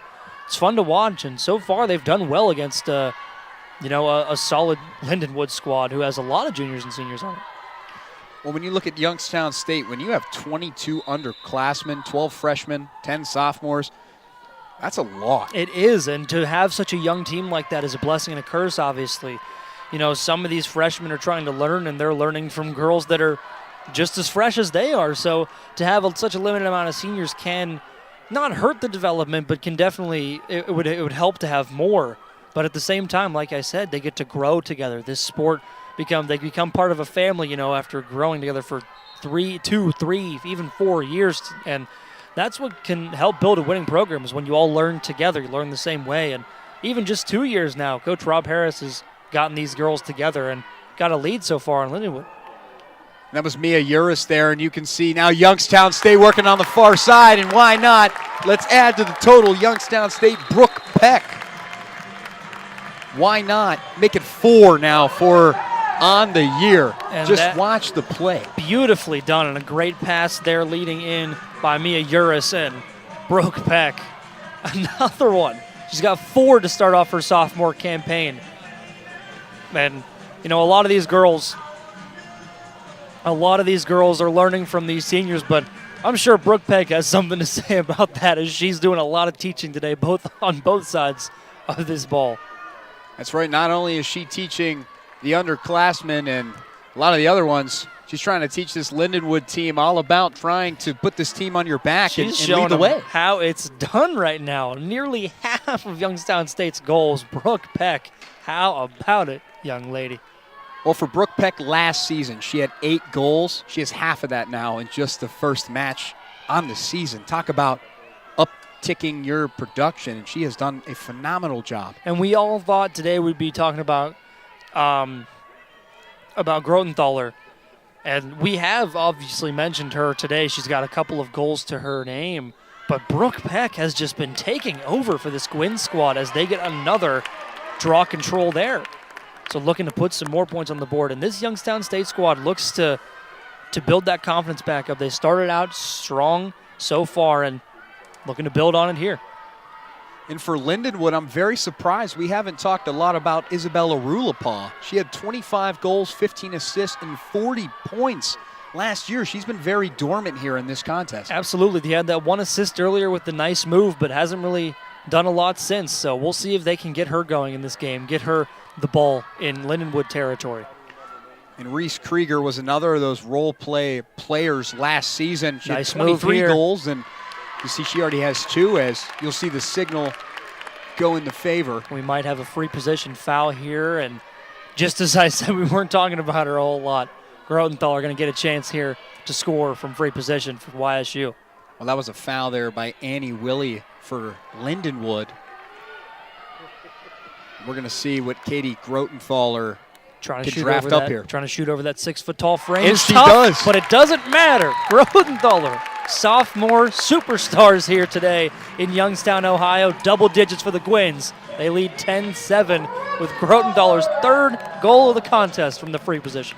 Well, a lot of people don't talk about Grotenthaler's size. She is 5'2", and it's that duo of Grotenthaler and Cox, the small but mighty duo that, you know, you're 4'11" in Cox, 5'2" in Grotenthaler. It doesn't matter. You're working up in front. Doesn't matter if you're a midfielder, defender, attacker. They play all of those positions, and they play them with such ease. You said it earlier, John, small but mighty, and we were talking about it earlier. That 6-foot frame is tough to shoot over, but you can see the quickness from Grotenthaler, just able to put that ball where Sweeney might not be able to get it. Sure enough, gets the Gwynns to double digits. Well, you can see especially Sweeney in the back of the cage there. The issue has been the low ball. Every time that Youngstown State gets a shot off, it's low. They know she's anticipating to be high because she's taller. Therefore, they're going to go lower. She's having a tough time with those shots. And that comes from great coaching, to be honest. Rob Harrison, his 2nd year, the graduate of Grand Valley State in 08. And he's been spectacular, to be honest. I mean, his coaching has kept these Gwynns in the game. They've done the right things, done all the little things, helping a team win the game. And with 10:50 to go in the 3rd, they've got a 3-point lead on a top 70 team in the country from last year. We talk about Coach Rob Harris. He's from Division II Davenport Panthers, and he found a lot of success there, especially top 25 rankings, 70% in his career. Nearly another caused turnover there by YSU, but it'll stay here, I believe. And it will. Lindenwood trying to find an equalizer, but it's going to make it tough. And you were talking about Harris and his previous years in D2, and you said it. He found a lot of success there. Obviously didn't translate to the D1 level immediately, but with such a young squad, that's going to happen, and we're seeing it already. He's building something here, and it's worked so far. 10-7, an early lead, and another great save by Harper. And you can see Harper there. It doesn't matter what you're doing, whether it be the saves or the ground balls. It's just trying to get in there as much as she can and just a disruptor, as you can see Lindenwood player DiGiacinto on the ground there. But able to get up and recover quickly. That was a ground ball pickup by Harper after that play. And you can see, again, it was just friendly fire. Two teammates there collided, tried to make a play on the ball, but just couldn't. Always tough when that happens. You get up pointing fingers like they fouled me, but it's your own teammate. So unfortunate when those plays happen, but got to get up and play on. Well, Dylan, it's a little bit like basketball. Both of your teammates going up for the rebound. That's the same way. 14-10 Youngstown State leads in the ground balls, trying to really gear that margin. They struggled last season, trying to keep it under wraps now. That's how you win these games, especially late, and they're trying to do that here. We saw a successful clear just a second ago by YSU, and that's what's going to win them this game if they can continue to do so. The little things, like we were talking about. They've just done the right things from the little things all the way down. And you talk about the little things right there. It was just trying to find an equal opportunity to shoot it, but just a little bit too much, and it's all about that back pedal. If you feel like you don't have the right shot, don't take it. As you can see, a lot of scuffle going on here. Youngstown State will pick it up and go the other way. Lena Cox has 3 defenders to beat. Nobody can get back there as she tries and gets it, but she'll stand tall. Good play there. 3-on-1, not a great attacking scenario. Let's pull this thing out and try to find a better option. But like you were saying, the little things. I mean, ground balls, shots on goal, that's not exactly a little one, but cause turnovers, clears, all in favor of Youngstown State. Those little things that are helping this team stay above in the scoring category right now. I mean, 10-7, and they've done well possession this quarter. We'll see if that'll continue as Lena Cox tries to get in and score. I believe that was off the cage, maybe a foul call here. And it was, and you can hear the Youngstown State bench just very active, and that's all about building a culture. Absolutely. Like I said, these girls are growing up together here at Youngstown State. And all being so young, might get a free position shot here for Lena Cox. It looks like yellow card has been distributed, so we're going to get a power play, I believe, for the Gwynns. That foul was on Lauren Bailey of Lindenwood. And she did draw the yellow card. Another huge opportunity for Youngstown State. They've started off strong in this quarter, up 2-0, and have a chance to go up 3-0 here with a Lena Cox free position shot. So 11 on 11. Lena Cox trying to score here for Youngstown State to get into the scoring category. Power play, playing with a player up now. So actually 10 on 11. Absolutely. And Cox decides to just bring this out. Did not like what she saw, so they're going to look for another opportunity. Surprising to see that. You know, one of the more aggressive players on this Youngstown State team. Last couple of possessions, she's been kind of conservative, so interesting to see that. Well, you'll see her, especially last year, on free position shots. If she does not find an open lane, she'll just pass it out and allow someone else on Youngstown State to go and make a play. And that is the rather safe than sorry mentality. It's not a bad one. You know, I think maybe they just want to take advantage of this player-up scenario, like rather than just shooting a shot and trying to almost turning it over, but it doesn't matter. They took advantage immediately. Well, you talk about taking advantage. Lena Cox was in there trying to find that open lane, and just watch this play here for Youngstown State. Basinger, how about it? Basinger, right place, right time, right side of the cage. Freshman hat trick. How about it, Johnny O? So they lead 7-11 now. Beautifully done. But I believe we're going to take a break here, John. And we will. We'll be right back here only on the Penguin Sports Network.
What a night it's been for this Youngstown State offense. 11-7.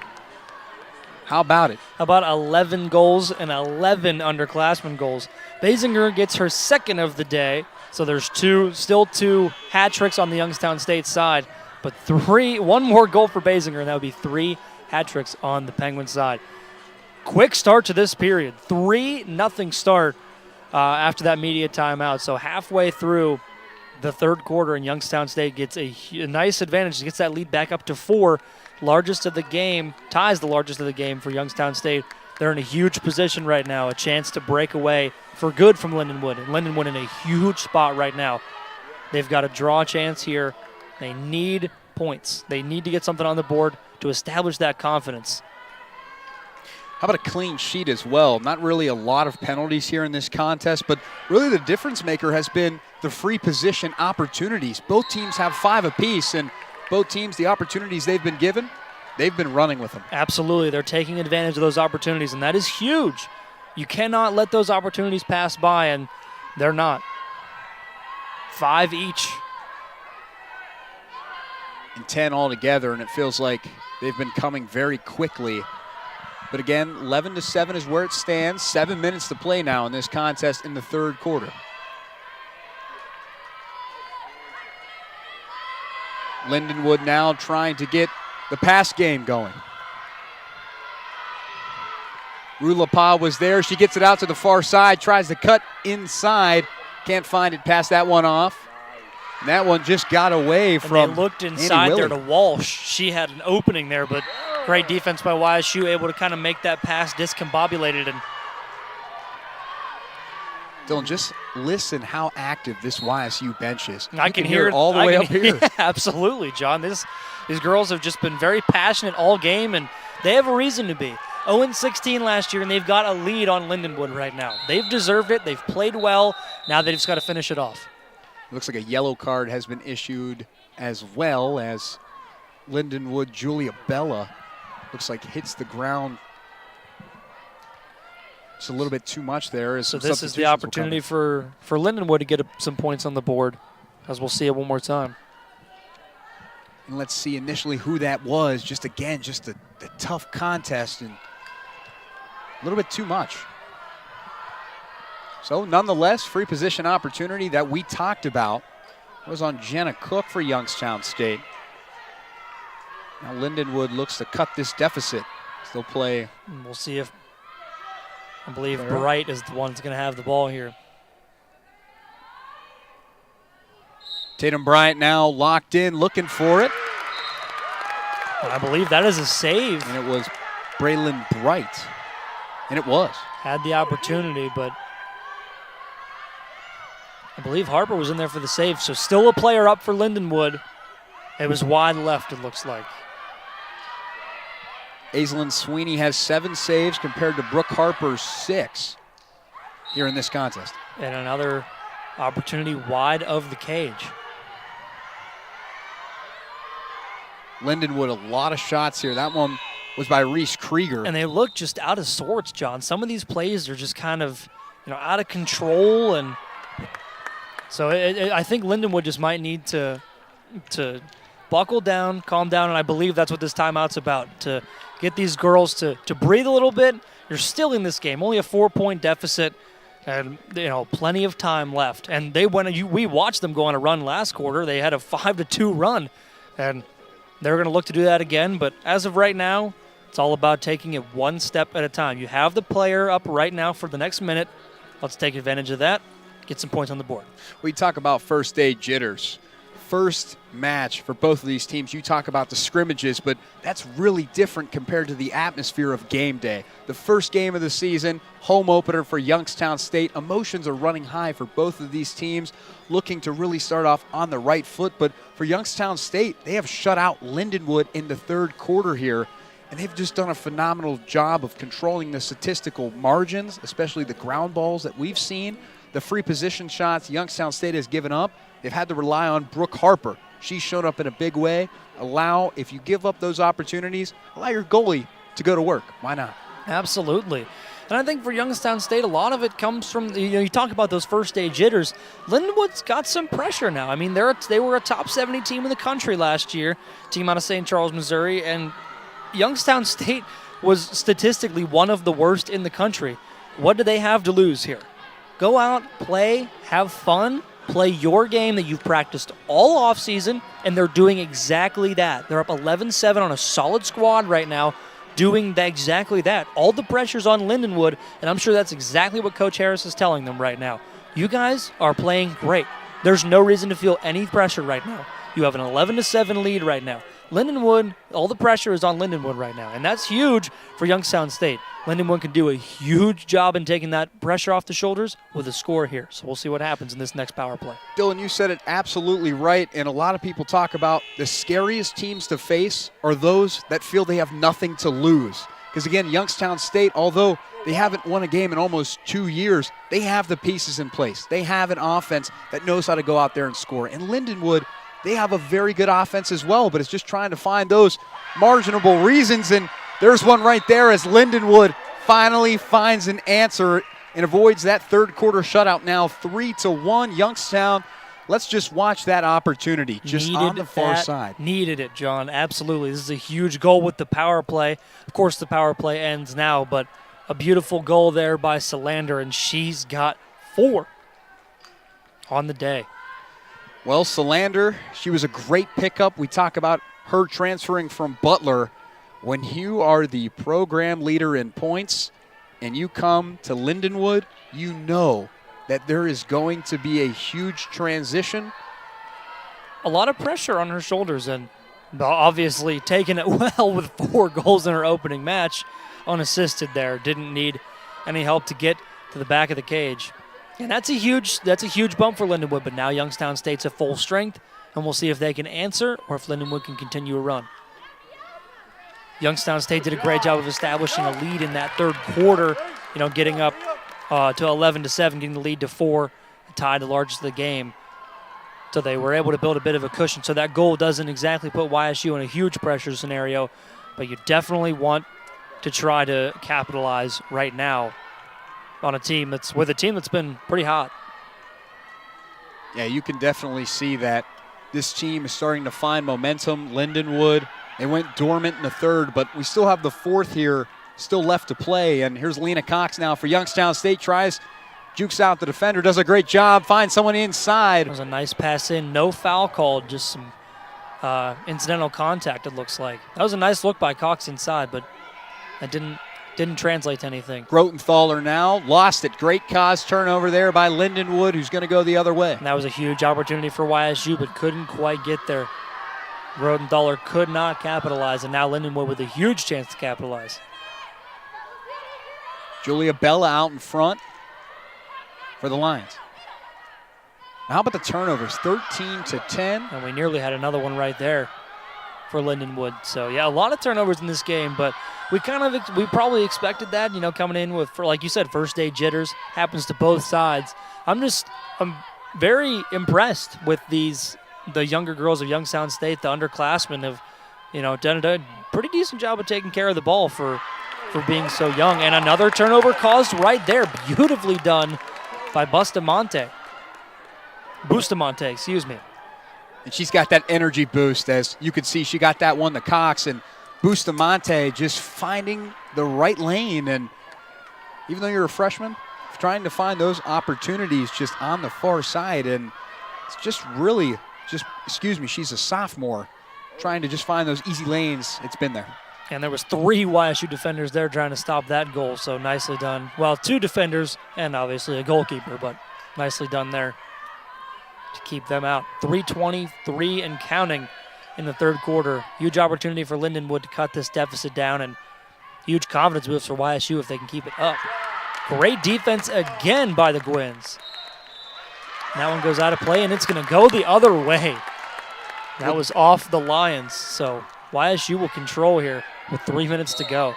Dylan, one of those mismatches that has really piqued my interest is especially when Isabella Rulapa goes behind that crease towards the X there, almost out of bounds. It's just, Youngstown State pushes her out, and they lose control, and Youngstown State takes it the other way. Absolutely, and you don't expect that from, Rulapa. It's nicely done. Being a senior, just forcing her into an uncomfortable situation. These younger girls have been able to capitalize on a lot of those mistakes from Lindenwood, and we'll see if they can do it again right here.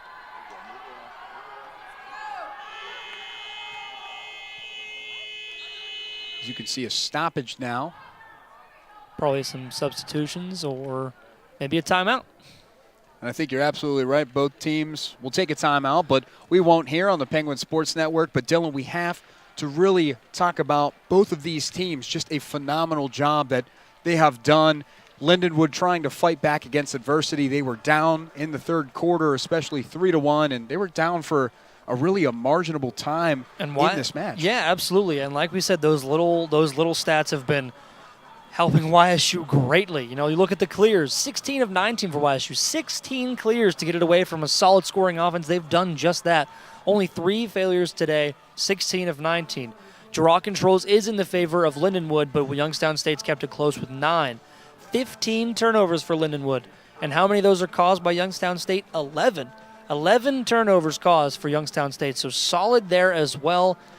18 shots on goal today of 23 shots total. So 23 shots with 11 goals, so just under 50% conversion rate.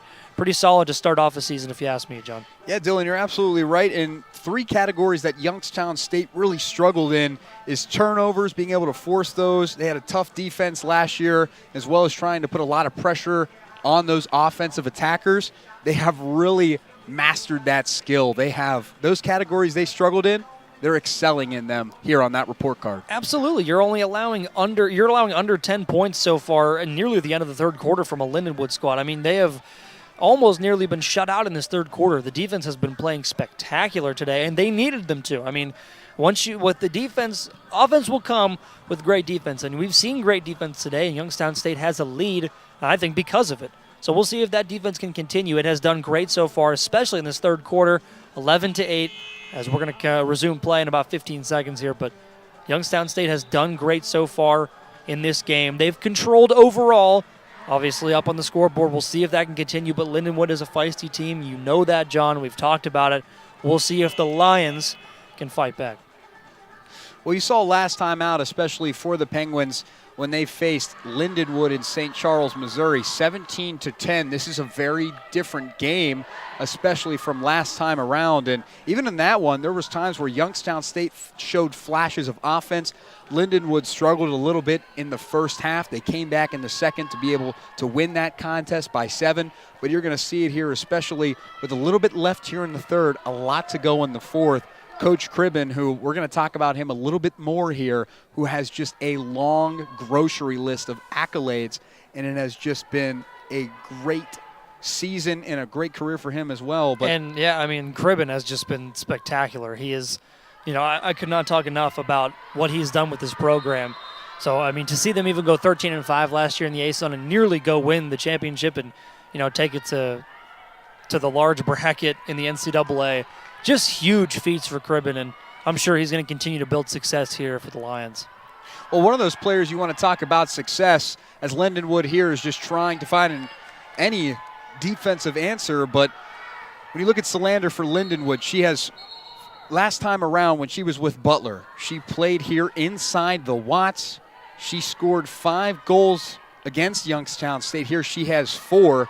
She's trying to really match that, but that happened February 12th, 2023, and Solander is no stranger to the Watts. It's funny. I mean, she comes in this building and just dominates, so that's a fun little tidbit there when she was at Butler, scoring 5 goals. And, again, like you said, trying to match that here today, and only 1 goal left and an entire quarter to go. Nina Cox trying to find some space to goal. She looked like she got it, but I believe the shot clock expired, so and it did. Great defense by Lindenwood, and nearly a goal for Youngstown State, but just ran out of time. So, Dylan, when you really want to look at that 5-goal performance against us here in February, she earned Big East Freshman of the Week because of her performance. And you can see here now maybe ASUN Conference Player of the Week. Does not surprise me one bit. She is a spectacular player and showing right now I mean, how? I mean, 4 goals to start off her season here at Lindenwood in the Watts. And like you said, she knows this building very well. She's scored a lot of goals in here, and obviously has got 4 again. So we've got a minute to go. So basically, just essentially 60 seconds to go. And Youngstown State looking to get on the board again. So we'll see what happens here. So Dylan, one more goal for her, you'd be looking at 10 all-time here in the Watts for her. That's almost more than half this roster, especially here inside the Watts. That's a big feat in her own. Huge feat. And YSU actually is going to get a player up here, so a big and a ground ball pickup there. So, yeah, 11 on 10 here for the last 40 seconds for Youngstown State. This is a big one, and I believe Youngstown State's going to call a timeout and make sure they have the game plan right. So this is a big opportunity for Youngstown State. You know, 2 minutes, obviously we get this 2 minutes timeout, but 40 seconds to go in the half, a chance to up the lead or late in the quarter. It could be a huge momentum shift for Youngstown State. As for Lindenwood, if you can stop a score here with 40 seconds left and a player down, that's huge for your confidence. So we'll see what team prevails here at the end of this quarter. Yeah, Dylan, you're absolutely right. And one of those things you really want to look at is especially Lindenwood in their 13 draw controls, 14 shots on goal. They've just been trying to lead the way. It's all about precision and accuracy. And Youngstown State, they have just been at the right place and the right time. And it's just been those freshmen and sophomores showing up in a big way. And they've been very precise and accurate today, John. Absolutely. You know, only 9 draw controls for Youngstown State, but we talked about it pregame. You know, Riley Kavanaugh having 169 draw controls last season, is huge for Lindenwood. And having her back again, obviously, is big for them as well. And it's helped them here today with 13 draw controls to Youngstown State's 9, but shots on goal, 18-14 in favor of Youngstown State. So although Lindenwood is controlling the possession seemingly, Youngstown State's been able to put the ball in the back of the cage more strictly. Dylan, one of the other things you really want to look at as well is the cause turnover margin. Julia Bella for Lindenwood has 3 cause turnovers, and Youngstown State, they have Tori Bustamante, who is leading the way with 3. Mackenzie Flanagan, the freshman, leading just a little bit behind with 2, and Tara McHugh, she also has 2 as well. So the cause turnovers are really being that factor that really has been a disruptor here. Absolutely, and that's what you look for in a defense, is to cause those turnovers. And obviously you take any turnovers you can get, but any that you can force is a big momentum shifter for your squad. And Youngstown State's been able to do that well today too, with 12 caused turnovers. And you mentioned it, John. That was one thing they struggled with last year, was causing turnovers, and today they've come out and done very well with it. So we'll see what happens here. 40 seconds left, player up. Youngstown State 11 on 10. What can they do?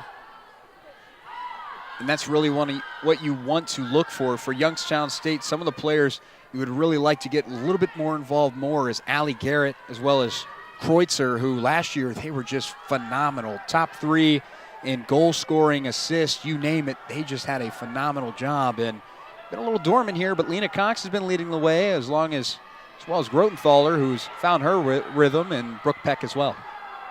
There was Grotenthaler, nearly turned it over, but able to save it. And that's going to be a ground ball pickup by Sweeney. So it looks like Lindenwood is going to escape this quarter in that power play with nothing. But an 11-8 lead for Youngstown. Huge for the Gwins with 1 quarter to go. As the quarters switch, of course, we'll be right back here on the Penguins Sports Network.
1 quarter remains as Youngstown State leads 11-8 over the Lindenwood Lions.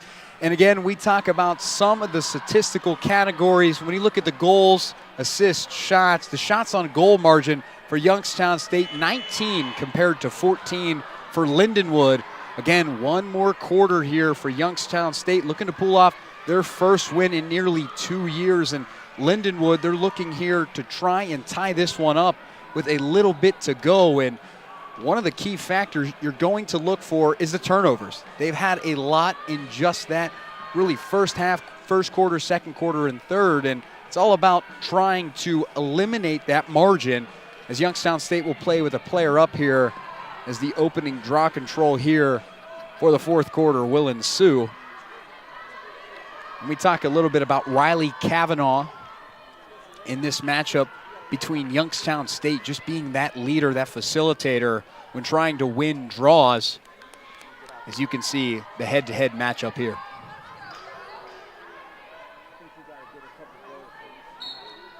Play will commence. Kavanaugh looks to scoop it up, and she does as she tries to play the advantage for Lindenwood.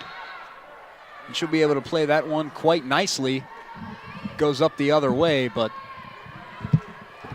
we try and track her down, as on the far side of the screen you can see for Lindenwood, DiGiacinto just active all over the place here tonight. Youngstown State still trying to capitalize on that player up, but Lindenwood's done a good job keeping it in possession for them. And it's just really been the possessions, just a lot of different looks for Lindenwood and Youngstown State. It's just been, although when you look at it, it's been equal, but Youngstown State does have the overall marginable difference. And on the scoreboard, obviously, but it looks like Lindenwood's probably controlled the possession more or less on that side of the ball. But, you know, Youngstown State obviously has that advantage on the scoreboard, and you can see now Lindenwood back at full strength. But Youngstown State able to force a turnover there and run in transition. We'll see if it can finish with anything here.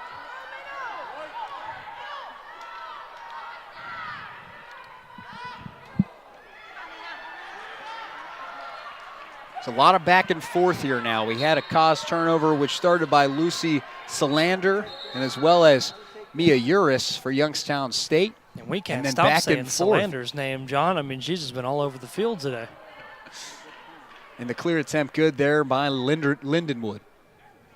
And, you know, back and forth is fine for Youngstown State as long as there's no points on the board. And, I mean, you'd be okay with walking out of here with an 11-8 victory, I feel like. But now Lindenwood with a player up, that's huge opportunity for them with only the fourth quarter to go. Well, you're down by 3, and it's all about, again, having those opportunities. Now you have that power play foul on Emma Hoffman for Youngstown State. So now there's a hole, and it's all about trying to find where it is, especially on the defensive side for Youngstown State. Hoffman, a huge defender, key piece there, and you lose that. Lindenwood gets to play the advantage. You know, you're looking, and when you only have 10 people on the board or on the field, obviously you have other players got to step up. So next man up when it comes to that. And like you said, the zone can stay strong even with 10 people, but there's obviously there's somebody missing. So it's 7-on-6 right now. Well, although she's listed as an attacker, very vital piece, especially when you have to switch from attacker to defender. It's all about having, you know, a very quick turnaround. But Lindenwood here, they're finding the right stuff, especially passing it around. The assist numbers are down for them from last year, so find what works. I believe Coach Rob Harris has, even regardless of the result of today's game, as the ISU gets a takeaway there, the game plan has worked. I mean, Youngstown State also gets back to full strength after the turnover, and huge opportunity for them as Lena Cox is looking to go straight to the cage, but breaks away. So, Dylan, when you go back to that last play, DiGiacinto, just a very bad pass there, really caused by Tara McHugh, who was in there, who just keeps adding to her total now. 3 caused turnovers, adding to the total. And you said it, John. I mean, I feel like it's just unforced errors. A lot of these plays are just, you know, trying to make something that isn't there, and we saw it right there. Youngstown State was ready for that ball to go right into the gap, and they took it away. It's just unforced errors for Lindenwood. And if this game ends up as it is right now, I feel like that's going to be a major talking point for Coach. Did they end up getting it? No, they did not. I believe there was a foul called, so we might get a free position chance here for Youngstown State. Dylan, you're absolutely right. When you talk about trying to make a play inside the crease, if you're a little bit too much there, they'll just call that and allow Lindenwood or Youngstown State now an opportunity for free position. Both teams at full strength, so we'll see what happens here. Anything's possible now, especially for Youngstown State, who's working on the far side. And they Brooke just, Peck. Yeah, Peck was looking to get her 5th goal of the day, but it decided to clear it out. And why not? You have the lead, and you've got a long 4th quarter to go. Let's wind some time off the clock, find an opportunity that's perfect rather than just okay. And we talked about how Lindenwood has controlled the time of possession a lot, especially in the second half. And Youngstown State's looking to do the same as that one's high, way over the cage. And now you can definitely hear Youngstown State getting into it. Brooke Peck now trying to find someone open. Does. Finds Sammy Drew now on the side. Feels like a cause turnover. And I believe that was a shot clock violation yet again. So Lindenwood just staying complete. And I think that's where Youngstown State could end up regretting some of these decisions because, you pull it out, try to look for a good shot, and you end up wasting all 90 seconds. So we'll see if that comes back to bite them with 10:30 to go in the game. Well, here's a shot there. Whoa. Lindenwood a little bit too high. But, Dylan, you talk about the cause turnovers. You see the physical ones, but the mental ones, again, are the shot clock violations. That defense can force you really to make a mental error. That's where Lindenwood tried to capitalize, and now you're going to see a lot of back and forth, wide open opportunity here for Lindenwood if they can capitalize. And gave them no easy looks, but Youngstown State hasn't either. That last one, you could hear it up here, it hit off the cage. So, they're close, but they're not quite there yet. Under 10 minutes to go, still a 3-point game. The good news for Lindenwood is they scored as high as 5 in a quarter this game. So they clearly have the quick goal potential. But the bad news for them is that Youngstown State has not scored less than 2 in a quarter in this game. So we'll see if that trend continues in this game. And I believe there's almost another takeaway for Youngstown State. That one goes flying in, and it goes. Way to go for Lindenwood. And just on the far side, she knew where to be. And guess who, John? Tell me, Dylan. Who was it? Well, we'll see exactly who it was as Lucy Solander. How about that? 10 goals now in her career here inside the Watts Center. Ties the career high in the Watts. And when she was at Butler, she was just as much of a phenom as she is today. 5 goals on the day as we take a timeout here on the field. But, yeah, Lucy Solander has been spectacular, John. And we'll talk about her more when we return here on the campus of Youngstown State University.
My, oh my, Lucy Solander for the Lindenwood Lions has 5 goals now in this contest. And 10 goals in her career at the Watts. And I don't know what it is about this building, but she has just had some spectacular performances here, both at Butler and now at Lindenwood.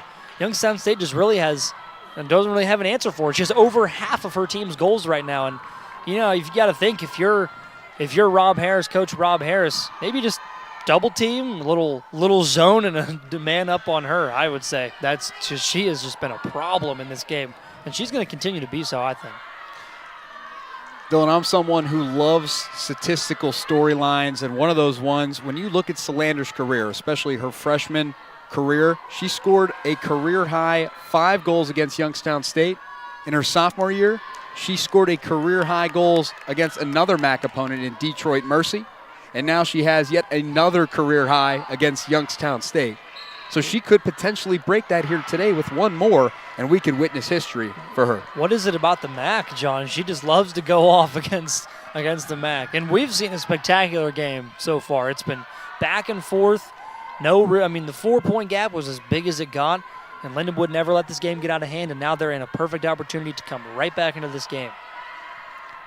And again, Youngstown State just finding themselves in just bad spots, and it looks like they might be able to find a better one there. And it's just the positions that Lindenwood has found themselves in, and they scored a goal there in the fourth quarter. Great to find pass. it. Why not? Add another one, as you can see there for Lindenwood. They are fired up, and it was number 14. It looks like it was Emma Walsh in there, and we'll just have to see it. Just look at Solander. A nice assist there inside, and just number 14, Emma Walsh, the freshman. Beautifully done by Solander. She draws the defense, gets them to double team her, and then dishes it right off to her freshman teammate. How about a first goal for her career? Nicely done by Emma Walsh. And just like that, this is a 1-point game with 8:45 to go. Plenty of time. And who else do they have at the draw but Riley Cavanaugh, and she has been just spectacular in this game. You can watch her every time she gets even a hold of that thing. It's gone. It's already in Lindenwood possession. Lucy Solander, her back, really starting to hurt right now. She has 6 points for Lindenwood, 5 goals, 1 assist. She is just leading the way. What a great pickup for the Lions. Great draw control there from Youngstown State, and they needed it. They needed to get a possession under their belt for them, and we'll see if that continues here as looking for a goal. We'll see if they can get one. Well, Youngstown State has gone cold here in this fourth quarter. They're looking to warm up just a little bit. Yeah, they don't need an onslaught of goals here, just need enough to stay in front to give Rob Harris his first win in his career and your first win since 2023 against a solid opponent, might I add. Well, Coach Cribben has done a great job of game planning here, especially in the second half. We talked about it. They are a very second half oriented team. Third quarter and fourth quarter, they know what's going on. And Youngstown State, they need to find an answer, and it needs to be quick here. Halfway down on the shot clock. We'll see if they can get anything. But anytime they get into that close area, they just double team. The Lions just double team the Gwins and don't really give them anything. Lena Cox going to try to create an opportunity here. She can't find anything. 30 seconds on the shot clock now. Well, there were 4 defenders there for Lindenwood who just closed any opportunities that Cox had. Now you're going to see Youngstown State again. Try and find someone on the corner. Yeah, Peck trying to create, but just not. Here's the spot here for Youngstown State, and they get it. Why not? The freshman Basinger again. How about it? And guess what, John? We talked about it earlier. How's about 3 hat tricks for the Gwins? Brooke Peck, Katie Grotenthaler, and now Claire Basinger. Beautifully done. Grotenthaler with 3 already, obviously, and Peck with 4. Beautifully done by the Gwins. We know who the scorers are for this Gwins team after game 1, and they're showing us. 12-10, huge goal. Big for the momentum. We'll see if that can carry them to a win or if Lindenwood can cut them off there. Well, Dylan, let's talk about the triple play a little bit. You look at Brooke Peck, Claire Benzinger, as well as Katie Grotenthaler, and those are your premier players here in this match. You're going to see a lot more of them, especially throughout the season. And Lindenwood, did a great job of locking up defensively, cutting it within 1, and now Youngstown State relying on some of those underclassmen to get the job done. You'll see it right there, and this is really where the momentum is. 7:24 in the fourth quarter. This draw control and a lot of other really key statistics are going to go into this match. This is going to be a huge possession for either team. Either score could just boost the momentum as YSU gets another draw control there. Great movement by the Penguins and good reaction time to get this ball in their possession. And Cox going to try to put another one on the board herself. Nearly does get in there. Nearly gets into scoring position, but decides to wait this one out. And Youngstown State, they're going to try and burn a lot of clock here. And keep it away. And yes, absolutely, John. You want to keep that ball away from Lindenwood. They've got some streaky scorers. They can score in a hurry. Nice spin move, but a great save there by Sweeney. Hard to shoot over that frame. That one goes out of bounds, but it'll stay here for Youngstown State. You talk about sneaky scorers. Grace Runn was there, the sophomore from Rochester, New York. Tried to find a lane, but a lot of defenders there. That one's high. Great job by Youngstown State picking it up. That was a good play by Grotenthaler to get in there and make sure that wasn't a turnover. And here's another play by Grotenthaler. Why not scoop up the ground ball and score again? Youngstown State now, 2 unanswered goals by them, and we have to see this one in replay. Grotenthaler past 2 defenders, even past Aislinn Sweeney. Why not? And that's what you get when you have that 5-2 frame. It's hard to shoot over those bigger defenders, but those quick moves in quick succession, bam, found the right hole, and now YSU's back to a 3-score lead. Don't let the Gwins get hot, John. Well, Dylan, don't blink. 2-2 is where it stands. Both teams had 2 goals apiece now in the fourth quarter. A lot of offense. We knew that was going to be the story for both of these teams. They have red-hot offenses. They did last season. The defense was the issue, at least for Youngstown State. Lindenwood had one of the better units, especially in the ASUN Conference, in the NCAA. But now you'll see they lose those defenders, those key pieces, and you'll see a lot is trying to figure out how do you fix those holes that you lost. Lindenwood still trying to piece it together, although this game is not over yet. We're going to see a lot more scoring here with almost under 6 minutes left to play. And how about a career high for Grotenthaler? She now gets her career high with 4.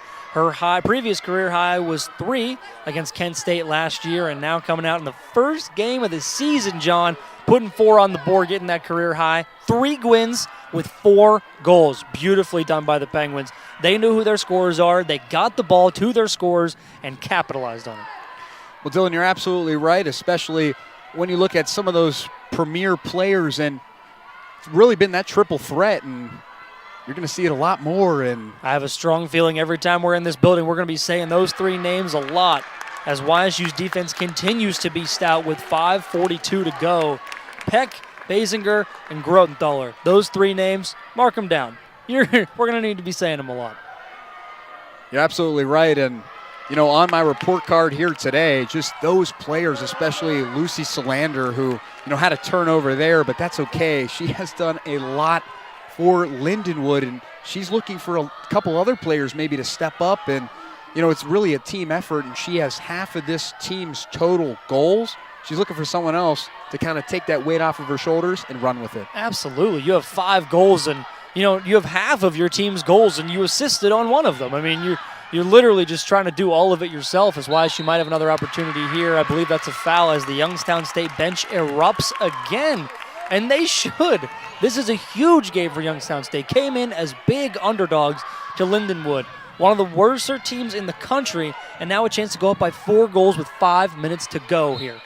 Youngstown State's trying to add one more, but that was off of Sweeney there. But, Dylan, you're absolutely right. Youngstown State, huge underdogs in this contest. They're coming in here. They have a 3-goal lead, although it's not over yet. This Lindenwood team, Youngstown State, they have 23 shots on goal, and they have just been efficient. Over 50% conversion rate, 13 of 23 shots on goal. Beautifully done by them. They had a game plan today, and they capitalized on it. They knew what they set out to do to come into this Watts building, game 1 of the year against a tough opponent, and they are doing it. And now we're going to have a timeout. And we're going to have a timeout here on the field, but just a lot to talk about for YSU, John. And beautiful game for them. And obviously, Lucy Solander on the other side of the ball is just going to have a spectacular season if it's speaking anything today. Well, Dylan, where do you start, especially for Youngstown State and Lindenwood? They have really had that opportunity to show off here. The offenses have been clicking. Youngstown State, again, we talk about they had a rough year last year, 0-16, tried and got a young team, very young, and first-year head coach from D2, that transition, but anything's possible. Absolutely. You know, you see 0-16 on a record. I'm sure every single member of that YSU Penguin squad had this game circled about 7 times on their calendars. This was a huge game for them. We said it before the broadcast. This was a statement game for Youngstown State to come out and win. This is a tough test for a team that didn't even win a single game last year. And they have put themselves in the position to start out 1-0 for the first time under Rob Harris. And so that is huge for them. But the game's not over yet, obviously. Lindenwood is a tough squad, and they've got plenty of time to put 3 goals or more on the board, and we'll see what happens. So let's talk about the Lions a little bit. If they want that road to victory, what are some of those keys that they have to get here? I think just calm down. Honestly, I think that's one of the bigger things they need to look at, because a lot of their turnovers are unforced. Even though it does say, YSU has caused 14 turnovers in this game, which is a huge stat for them, by the way. They have 19 turnovers total, and a lot of them have been unforced errors. You're trying to create something that's not there, and I think that's a big part of why YSU has been able to put 13 points on the board today, because one of their keys to the game was cause turnovers and run in transition. And I feel like every time Lindenwood was able to cause a turnover and run in transition, they were able to score. But in this game, they haven't done a whole lot of it. They've done it a couple times, and it's gotten them within 3, but that's it. Youngstown State now has a lot of that momentum, and I think that's going to be a big part of it. You need at least 1 goal just to start, and you need it quick, because you only have 4 minutes, 25 seconds to go in this game. But you got to find a way to slow that momentum for Youngstown State, because they are on fire, John. Dylan, you're absolutely right. And another stat line, and as well as storyline you really want to look at, is Lindenwood did not lose to a MAC opponent last season. They swept all of those on their schedule. They beat Kent State, Akron, Detroit, Mercy, Central Michigan, and Youngstown State. They haven't lost to a MAC opponent if Youngstown State were to win this game in almost 2 years. I'm kind of wondering how other MAC teams would feel about this. Are they rooting for Youngstown State? Do they want that conference prestige to come up, or do they want that streak to continue for Lindenwood, make them seem, because Youngstown State's put on a show right now. But Lindenwood cuts the gap. Huge goal, just under 4 to go. Well, you want to talk about putting on a show. Lindenwood here just trying to cut as much as they can, and guess who, again, is just adding into the assist numbers, and just this connection now that you can see, just this really quick strike ability between not only DiGiacinto and even Lindenwood as well. It's just number 15, Lucy Solander, who is just finding the right opportunities, and her assist numbers now, 2 assists for her, and as well as her 5 goals to go for it. Responsible for 7 goals today. She's going to be shrugging after this game. What more can I do? 11-13 now. They've cut the lead, large part due to Lucy Solander. And if they end up somehow winning this game, it is going to be all on her. Give her the MVP. Give her the MVP, win or lose. She has played a spectacular game for the Lions today. And Youngstown State, another huge opportunity. Can they get the draw control? No, they cannot. Lindenwood can go out and run again. Under 4 to go. What a banger. Dylan, you're absolutely right, and it's just been Lindenwood winning these draw controls that has allowed them to not only try and cut this deficit, but try and control that margin. 17-11, 6 draw controls separate the 2 teams, and it's all about winning those. And we talked about that last year just a little bit. Youngstown State, they struggled in that category. They're looking to get a lot better, which they have. Absolutely. No discredit to Youngstown State, but Lindenwood, one of the top draw control teams in the country. The best draw controller in the country with Riley Cavanaugh. And that is a huge part as to why they've led today so much. But honestly, only a 6 difference is not that much. And how about a 1-goal difference on the board now? Want to run by Lindenwood. It's a 1-score game. You can definitely hear that, especially why not have a taste of your own medicine? And it's just Youngstown State's defense that collapsed. Mackenzie Flanagan now for Lindenwood, who is just helping to cut this deficit. And it's really been the quick strike ability, but Lucy Solander again on the assist. Just adding to her total, 3 assists now, a plethora of goals. Dylan, you talked about the 7 responsible goals. She has now 8 goal responsibilities here for Lindenwood, and Solander just doing as much as she can. You know, she will try and get involved as much as she can. But you also talk about that veteran leadership, finding your underclassmen and trying to get them involved. Talk about a leader. And that game plan that I had for Rob Harris is not working out anymore. They've been doubling her, trying to stop her from scoring, and she's just found the open man. It's just worked out perfectly in her favor. Lindenwood in the fourth quarter has outscored Youngstown State 4-2. They've been on a generational run. And we've seen a 5-2 quarter already. Quarter number 2 for Lindenwood was their chance to get back into the game. Of course, they were still down by 1 at halftime. 2:40 to go. This is a huge clutch point for both teams. Who's going to step up, Lindenwood's offense or Youngstown State's defense? Well, this could be the one that ties this match here inside the Watts Center. Lindenwood trying to find someone open underneath, and Lindenwood ties it up here inside the Watts. 13-13, 2:23 to go. We have a tied match here.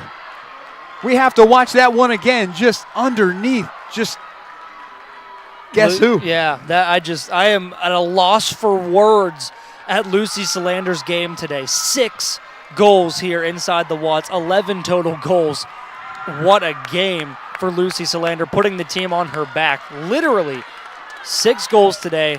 I believe 3 assists. Insane game for her. She has just done wonders for this team. 9 goals responsible for, 3 assists, 6 goals, and has brought this team back solely due to her.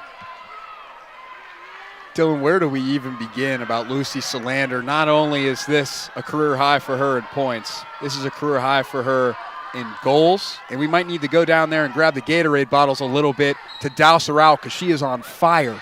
Just the quick strike ability and being able to know, and here another is draw that draw control win for Lindenwood. Luckily, Youngstown State gets an error there from Lindenwood, but this game, you know, this is a huge possession for Youngstown State. They finally got possession. They've been able to score a lot on their possessions today. 21 turnovers for Lindenwood, and a lot of them unforced. Now it's time for Youngstown State to put that ball back in the cage, and they're going to take all the time they can to do it. 70 seconds on the shot clock, 1 minute and 52 seconds to go in this game. And if you're just joining us here on the Penguin Sports Network, we are all tied up 13-13 in a highly contested match here in Youngstown, Ohio. The Penguins here looking to put this one away, earn their first win in nearly 2 years. Lindenwood looking to stay. Try and have that perfect record here on the season. Lindenwood. Youngstown State able to keep control there. That was Peck. And a great job by her to control it. Benzinger has it. 33 seconds on the shot clock. Got to find an opportunity. Here's Cox here, has to cut outside of the defense. Cox looking for someone, does a little spin move, drops it. The turnover by Lindenwood. Cox gets it, almost under a minute here. The play by Cox, tries and gets it in there, but can't.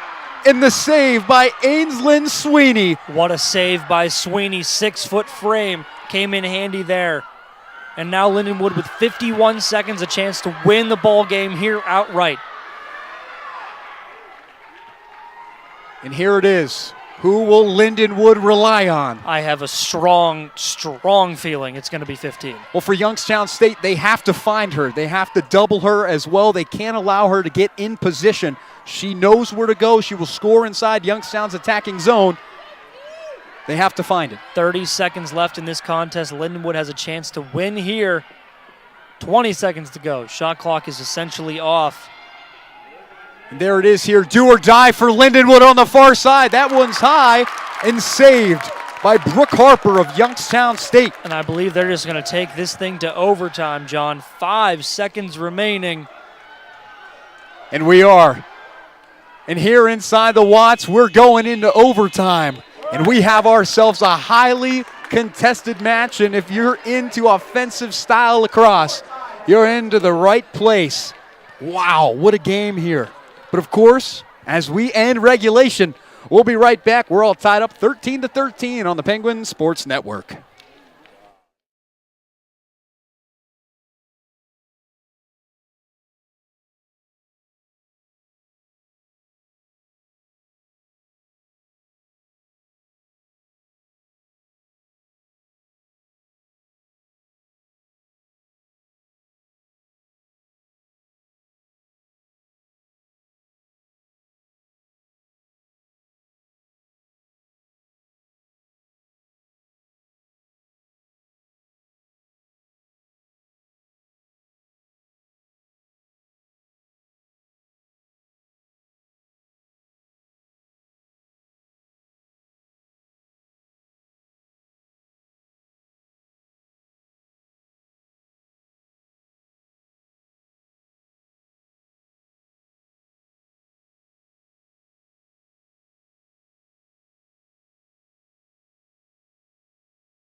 As we have a tied match here inside the Watson Trestle training site, we have to talk about the schedules between these two teams before we jump into overtime. For Lindenwood, after a visit here in Youngstown, Ohio, they'll travel to Mercyhurst University in Erie, Pennsylvania. That match is set for 1 p.m. on February 10th, and they'll get to return home for the Lions' home opener against Mid-American Conference opponent Central Michigan University at 12 p.m. on February 16th in St. Charles, Missouri in Hunter Stadium. Games will be available to stream on ESPN Plus, and 3 more games on the road for the Lions as they will face George Mason University and St. Francis, as well as another contest over a week span. Now for Youngstown State University, they will have to hit the road for another or 2 more matches. They'll travel to the nation's capital for a bout with George Washington at 1 p.m. on February 12th, and they'll make the return home with the stop in Loretto, PA against St. Francis at 12 p.m. on February 15th. Then they'll play 2 games at home against Duquesne on February 19th at 7 p.m. and St. Bonaventure February 22nd at 12 p.m. Of course, both of the at-home matches you can watch right here on this Penguin Sports Network. And on the road, you can view live stats as well at ysusports.com. Only the fitting end to a spectacular game, John. Let's get sudden death going. Next goal wins. What a game we saw. No matter what, no matter the finish, these teams put their bodies, their minds, their hearts on the line today in this season opener, and it is only fitting that we end in sudden death overtime. Let's get this thing rolling, John. We have a spectacular end to the start of our 2025 season. We talk about heart and soul. That's the one thing you want from both of these teams. Youngstown State and Lindenwood. It's going to come down to who wins this draw control. You have the right stuff with Riley Kavanaugh here, but Youngstown State has to try and win it. Lindenwood has it, running with it, trying to find that wide open opportunity. Youngstown State's defense, first goal wins. And they do it! Lindenwood does it! They pull up the upset. Inside the Watt Center, Youngstown State led, but Lindenwood, why not? What a play as they win this matchup in a final heartbreaker here in Youngstown State University. And we have to watch that one more time. Just a quick run to the cage. Just no time off the clock. DiGiacinto ends the game unassisted. And Youngstown State could not quite pull off the upset here in the Watts, but a spectacular game from both sides as the Gwins fall to 0-1 and Lindenwood gets up to 1-0, starts their year undefeated on the road. And DiGiacinto just sent this one home for the Lindenwood Lions. And just no time off the clock. They draw, and just Lindenwood controls the draw and out the gate. Gone, found the back of the cage. And just what a fight, especially by Lindenwood. They were able just to come back, and we talked about it. The one who wins the draw control will go on to win the game. They did it right there. Just the poise in the Lions. DiGiacinto, she knew where to go. She found the opportunity, and it was really due in part to really number 23, Riley Kavanaugh. We talked about her. She is an impact player, although she's a defensive specialist. She wins those draw controls. She is really that special player for Lindenwood, and they had that right opportunity. And Coach Cribben, you couldn't have scripted it better. He knows how to do his halftime adjustments. Youngstown State, again, they will have to go on the road, still in search for their first win in almost 2 years. Again, we talked about their last win was April 22nd, 2023. So they're going to try and find that win on the road, and that is a hard task in the nation's capital. And you know, John, this was a tough start to the year for YSU, but it's a great game. They learned a lot from this game, learned a lot about each other, and they're going to look into their next matchup with a lot of hope. As the clock strikes 0, that will conclude today's game. For Dylan Lux and our entire broadcast team, I'm John Ostapowitz saying so long from inside the Watt Center in Youngstown, Ohio, where the final score is 14-13. All lacrosse matches are airing on the YSU Athletics YouTube channel and are archived in the live section of our page. This has been a presentation of YSU Athletics.